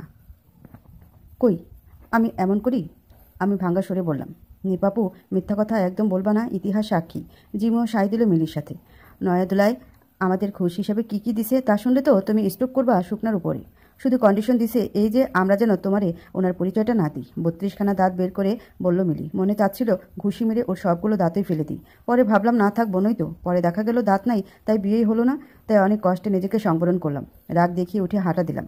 শুনতেছি পেছন থেকে 2 হনুমান বলছে, যাও যাও, তুমি না থাকলে সমস্যা নেই, কিন্তু দুলাভাই গেলে ভীষণ লস। কি যে লাগছিল আমার বলে বোঝাতে পারবো না। 9টার দিকে সবাই মিলে খেতে বসলাম। দেখলাম অনেক কিছু রান্না করেছে খালা। কচুরলতি দিয়ে চিংড়ি মাছ, ডিমের কোরমা, গরুর মাংস, আমার ফেভারিট শুটকি ভর্তা, লাল শাক ভাজি। আমি শুটকির বাটিটা টেনে নিয়ে খেতে বসলাম। ভাইয়া তখন খোঁচানো শুরু করলো, কী রে নিপা, তুই একটা শুটকি খাইছো? শুটকি? মিলি তখন উত্তর দিল, ভাইয়া তুমি একটা গরু, খাও তুমি গরু। আমাদের বাসায় একটা অলিখিত নিয়ম আছে, যখন ভাই আমাদের কোনো বোনের পিছনে লাগে তখন আমরা সব বোনেরা এক হয়ে যাই, নিজেদের মধ্যে যতই ঝামেলা থাক না কেন। আবার খালা যদি আমাদের কিছু বলে তো আমরা সব ভাই বোন এক হয়ে যাই। তখন খালা চিল্লায় আর বলে, নিজেরা কুত্তার মতো কামড়াকামড়ি করিস, আর আমি কিছু বলতে গেলেই জোর বেঁধে আমারে ধরিস। এই জন্যে বলি, রসুনের পেছন সব এক। ঝগড়া মোটামুটি তুঙ্গে আমি মিলিজিমি এক দলে, ভাইয়া অন্য দলে। এমন সময় খালা ভাতের চামচ উঁচু করে বলল, আর একটা কথা বলবি কেউ, সোজা এই চামচ ভাঙবো তার উপরে। চুপ করে ভাত খা সবাই। খালার উপরে কোনো ভরসা নাই, নতুন ভাবির সামনে মেরেও বসতে পারে। তাই সবাই তাড়াতাড়ি খাওয়া শুরু করলাম। সবাই খুব ক্লান্ত ছিল। মিলি জিমিকে বললাম আমার রুমে ঘুমাতে, সোজা বাংলা না করে দিল। ওদের নাকি কী সব সিক্রেট কথা আছে। কি আর করার, রুমে এসে দেখি বৃষ্টি আবারও শুরু হয়েছে। কি এক মুশকিল, রাত হলেই বৃষ্টি হয়। রাত 10:30টার দিকে ফোনের আলো জ্বলতে দেখে ফোন উঠিয়ে দেখি 11টা মিস কল। এত কল কে দিল? কল তাড়াতাড়ি ব্যাক করতেই সাথে সাথে রিসিভ করলো ফোন। জিজ্ঞেস করলাম, কে বলছেন? তুই তাড়াতাড়ি দরজা খোল, আধা ঘন্টা যাবৎ দরজার সামনে দাঁড়ানো। কণ্ঠ শুনে বুঝলাম এটা আর কেউ না, রাসেল ভাই। মাথায় আর কাজ করছিল না যে কি করব, এত রাতে উনি আবার এসেছে কেন? যদি খালা খালু বা ভাইয়া উঠে যায়। দিশা না পেয়ে অন্ধকারে ছুটে দরজার কাছে গেলাম। দেখি সত্যি উনি দাঁড়ানো, হাতে অফিস ব্যাগ, কালো শার্ট ভিজে লেপটে গেছে শরীরে। আমি হতবাক হয়ে ভাবছি, অফিস থেকে এখানে এসেছে কেন? আজকে কেউ থাকার প্ল্যান করে এসেছে নাকি? কী রে, তুই এমন জমে দাঁড়িয়ে আছিস কেন? ব্যাগটা ধরবি তো নাকি? এই বলে ব্যাগটা আমার দিকে ছুড়ে দিয়ে জুতা খুলে আমার রুমের দিকে চলে গেল। আমিও তাড়াতাড়ি করে মেন ডোর লক করে সোজা ওনার পিছিয়ে পিছিয়ে যেয়ে হাজির। আজকে আর আমার দরজা আটকানো লাগলো না, নিজেই উপরে ছিটকানি টেনে লাগিয়ে দিল। আমার টাওয়ালটা টেনে নিয়ে ওয়াশরুমে ঢুকলো। উফ, এত যন্ত্রণা যেন আর সহ্য হয় না আমার। আমি কি তার বউ নাকি যে এমন করা শুরু করেছে? গোসল করে কোমরে টাওয়াল জড়িয়ে যখন বের হলো, আমার মুখ থেকে কি করে যেন ও শব্দটা বের হয়ে গেল। মাথা মুছতে মুছতে ঘরে আমার দিকে তাকিয়ে রাসেল ভাই বলল, খিদা পেয়েছে অনেক, ভাত দে টেবিলে। ইয়া খুদা, বলে কি ডাইনিং রুমে বসে খাবে এই লোক? নির্ঘাত পাগল হয়ে গেছে। আমি বললাম, আপনি এখানে বসেন, আমি রুমে ভাত নিয়ে এনে দিচ্ছি। রান্নাঘরে যেয়ে প্লেটে ভাত এনে দিতেই খাওয়া শুরু করলো সে। বুঝলাম যে অনেক খিদা পেয়েছিল। আমাকে জিজ্ঞেস করলো খেয়েছি কিনা। মাথা কাত করে উত্তর দিলাম, হুম। খাওয়া শেষ করে যখন প্লেট সিঙ্কে রেখে রুমে আসলাম, তখন দেখি সে ব্যাগ থেকে কি যেন বের করতেছে। গুটি গুটি পায়ে এগিয়ে যেয়ে দেখি খুব সুন্দর একটা গোলাপি কালারের শাড়ি, যার পার কালো। আমার দিকে এগিয়ে দিয়ে বলল, এটা পরে আয়, ম্যাচিং ব্লাউজ আছে। এত রাতে শাড়ি পরার কি দরকার? প্রশ্ন করলাম আমি। শুধু শাড়ি পরবি না, সাথে ম্যাচিং অর্নামেন্টও পরবি। এই বলে হাতে শাড়িটা ধরিয়ে দিল। ওয়াশরুমে ব্লাউজ পেটিকোট পরে যখন শাড়ি পরতেছি, তখন ভাবতেছি কই একটু শান্তিতে ঘুমাবো তা না, এখন আমার শাড়ি পরে র্যাম্পে হাঁটতে হবে। শাড়ি পরে বের হয়ে দেখি রাসেল ভাই নীল একটা পাঞ্জাবি পরে দাঁড়িয়ে আছে। আচ্ছা, এই লোকের ব্যাগে কি মিনি আলমারি নিয়ে ঘোরে নাকি? আজব কাহিনী তো। এই পাঞ্জাবি পেল কই? সামনে এসে দাঁড়াতেই যেন সে আগের মাতাল করা গ্রানের মাঝে হারিয়ে গেলাম। আমি সামনে এসে দাঁড়াতেই যেন ঘোর ভাঙা চোখে আমার দিকে তাকিয়ে বলো, আচ্ছা নিপা, বলতো আমি কি স্বামী হিসেবে খুব খারাপ হব? রাসেল ভাইয়ের মুখে এই প্রশ্ন শুনে আমি খুবই চমকে গেলাম। চোখের দিকে তাকিয়ে যেন অন্য এক মানুষকে দেখতে পেলাম। হাত দিয়ে আমার শাড়ির আঁচলটা ঘুরিয়ে মাথায় ঘোমটা দিয়ে আমার দিকে চুপ করে চেয়ে থাকলেন। বাহ, আমার বউটাকে তো খুব সুন্দর লাগছে, হঠাৎই বলে উঠলেন রাসেল ভাই। এক নিমিষে মনে হলো যেন পৃথিবী যেন ভূ চক্কর মারছে। তাহলে এই হলো কাহিনী, এই লোকই আমাকে বিয়ে করেছে? হায় কপাল! আর আমি কি কি না ভেবে গিয়েছি। আমার ডান হাতটা বুকের বাঁ পাশে ধরে বললেন, এই শরীরটা আজ পূর্ণ হলো তোকে পেয়ে। তুই কি জানিস আমার বুকের হাড় দিয়ে আল্লাহ তোকে বানিয়েছে? লজ্জায় মাটিতে মিশে যাচ্ছিলাম কেন জানি না। সেই দিন বলেছিলি না যে পারলে তোকে নিজের করে নিতে? আমি কিন্তু তোর চ্যালেঞ্জ অ্যাকসেপ্ট করেছিলাম। 1 সপ্তাহের ভিতরে সত্যি তোকে নিজের করে নিয়েছি। এই বলে মুসে হাসি দিল সে। বৃষ্টিরাও যেন আজ আমার লজ্জার সাথে পাল্লা দিচ্ছে, বেড়েই চলেছে। এখন তো তুই শুধুই আমার, এবার তো অন্তত আর ছাড়ি দিবি না, তাই না? সে প্রশ্ন করলো আমাকে। এই জন্যই তো বলি, দিব্যি এত নির্ভয়ে আমার ঘরে আনাগোনার কারণ এখন বুঝলাম। মিনমিনিয়ে বললাম আমি, তুই এত বোকা কেন নিপা? আর আমাকে এত ভয়ই বা পাস কেন? হাত দিয়ে মুখ উঁচু করে বলল রাসেল ভাই। কিছু না বলে ফ্লোরের দিকে তাকিয়ে রইলাম চুপ করে। আমি পাঞ্জাবি পরলে তুই যে হা করে দেখতি, সেটা যে আমি কত এনজয় করতাম, সেটা কি তুই জানিস? তুই চোরের মতো চুরি করে আমাকে দেখে নিঃশ্বাস ফেলতি, আর আমি দূর থেকে তোকে দেখে হাসতাম আর ভাবতাম ভালোবাসে না ভয়ের চোখে আমাকে দেখে। শান্তশিষ্ট মানুষটাকে যেন আজ কথা নেশায় পেয়েছি। কালকে অনেক চেষ্টা করেছি তোকে বলতে যে আমি তোর, কিন্তু ওই যে কথায় আছে কুকুরিলে সোজা হয় না কখনো, তাই হয়তো পেঁচাইছিলাম। তখন যে কি হলো আমার আমি নিজেও জানি না। 2 হাত দিয়ে তার পাঞ্জাবির গলা টেনে ধরলাম। হ্যাঁচকা টানে বকের মতো গলা আমার বুকের সামনে নিয়ে আসলাম। আমাকে কষ্ট দিতে খুব মজা লাগে তাই না? একরাশ অভিমান নিয়ে বললাম তাকে, কথা দে কখনো আমাকে ছেড়ে যাবে না। রাসেল ভাই আমার হাতটা ধরে বলল, ওনার হাতটা জড়িয়ে বললাম, কখনো যাব না আপনাকে ছেড়ে। কত রাত পর্যন্ত যে হাতে হাত দিয়ে কাঁধে মাথা দিয়ে রেখেছিলাম জানি না। সকালে উঠে দেখি আমি বিছানা এলোমেলো হয়ে ঘুমাচ্ছি। আমার পাশে সেও ঘুম। কতক্ষণ পরে মনে পড়ল যে আমি মনে হয় বারান্দায় বসেই ঘুমিয়ে পড়েছিলাম। আমাকে এনে নিজের অবস্থা দেখে লজ্জায় মরে যাচ্ছিলাম। শাড়ি কই আর আমি কই, উফ কি একটা অবস্থা। পাশে ফিরে দেখলাম মানুষটা বেঘোরে ঘুম। আস্তে করে পাশে থেকে যখন উঠলাম, আলগোছে ওনাকে ওভারটেক করে নিচে নেমে ফ্রেশ হয়ে রুম থেকে বের হতেই দেখি মিলি জিমি সামনে হাজির, দাঁত কেলিয়ে কেলিয়ে হাসছে। কালকে ওদের দেখে রাগ হচ্ছিল, আজকে পাচ্ছি লজ্জা। এ কি মানা যায়? কী রে নতুন বউ, কেমন আছো? দুলতে দুলতে প্রশ্ন করলো মিলি। কোনো রকমে পাশ কাটিয়ে চলে গেলাম। খালার সামনে যেয়ে যেন লজ্জায় কুকড়ে গেলাম। নাস্তার টেবিলে মাথা নিচু করে পাউরুটি চাবাচ্ছি আর ভাবতেছি সবাই মনে হয় আমার দিকেই তাকিয়ে আছে। ভাবি উঠে এসেছে, নাস্তা করছে। ভাইয়া এখনও ঘুমে মনে হয়। নাস্তা খাওয়ার পরে ওই দুইটা গেল স্কুলে। খালা খালুকে নিয়ে বের হলেন বাজারের জন্য। ভাবি চেষ্টায় লাগলো ভাইয়াকে ওঠানোর কাজে। আমি রুমে এসে দেখি এক ফালি রোদ এসে পড়েছে মানুষটার পেটের উপরে। ফর্সা লোমশ পেটটা এত কিউট লাগছে যা বলার মতো না। পর্দাগুলো ভালো করে টেনে রুমটা আরেকটু অন্ধকার করে দিলাম। ভাবলাম ঘুমাচ্ছি, ঘুমাক না আরেকটু। কখন যে ওনার পাশে শুয়ে আমিও আবার ঘুমিয়ে পড়েছি।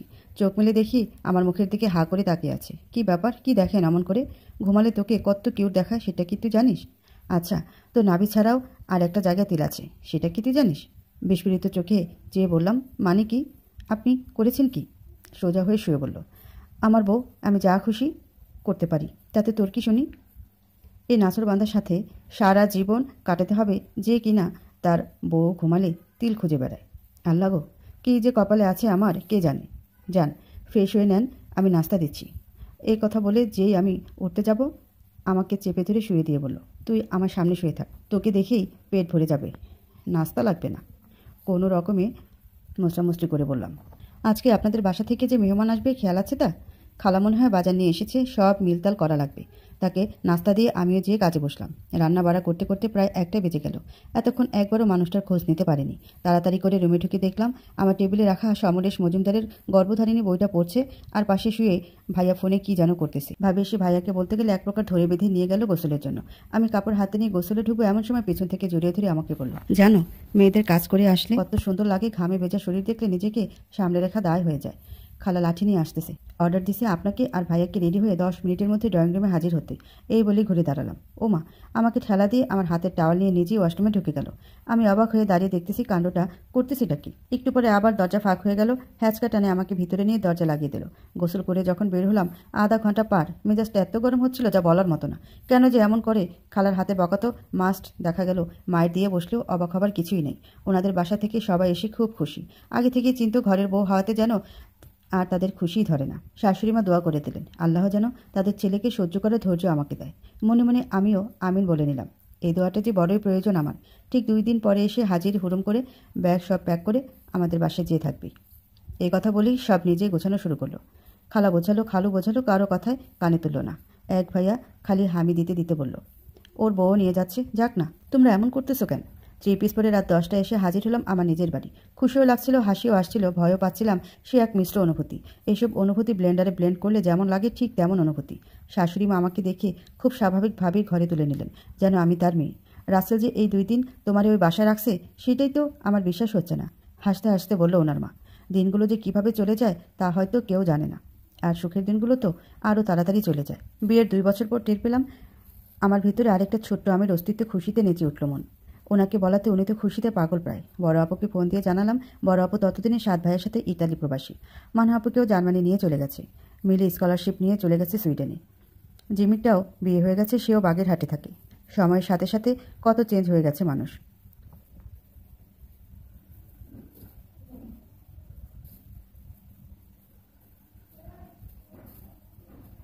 জানো আম্মু, তোমার আর বাবাইয়ের প্রেম কাহিনী পড়ে আমি হাসতে হাসতে শেষ। জানো আম্মু, তোমার আর বাবাইয়ের প্রেম কাহিনী পড়ে আমি হাসতে হাসতে শেষ।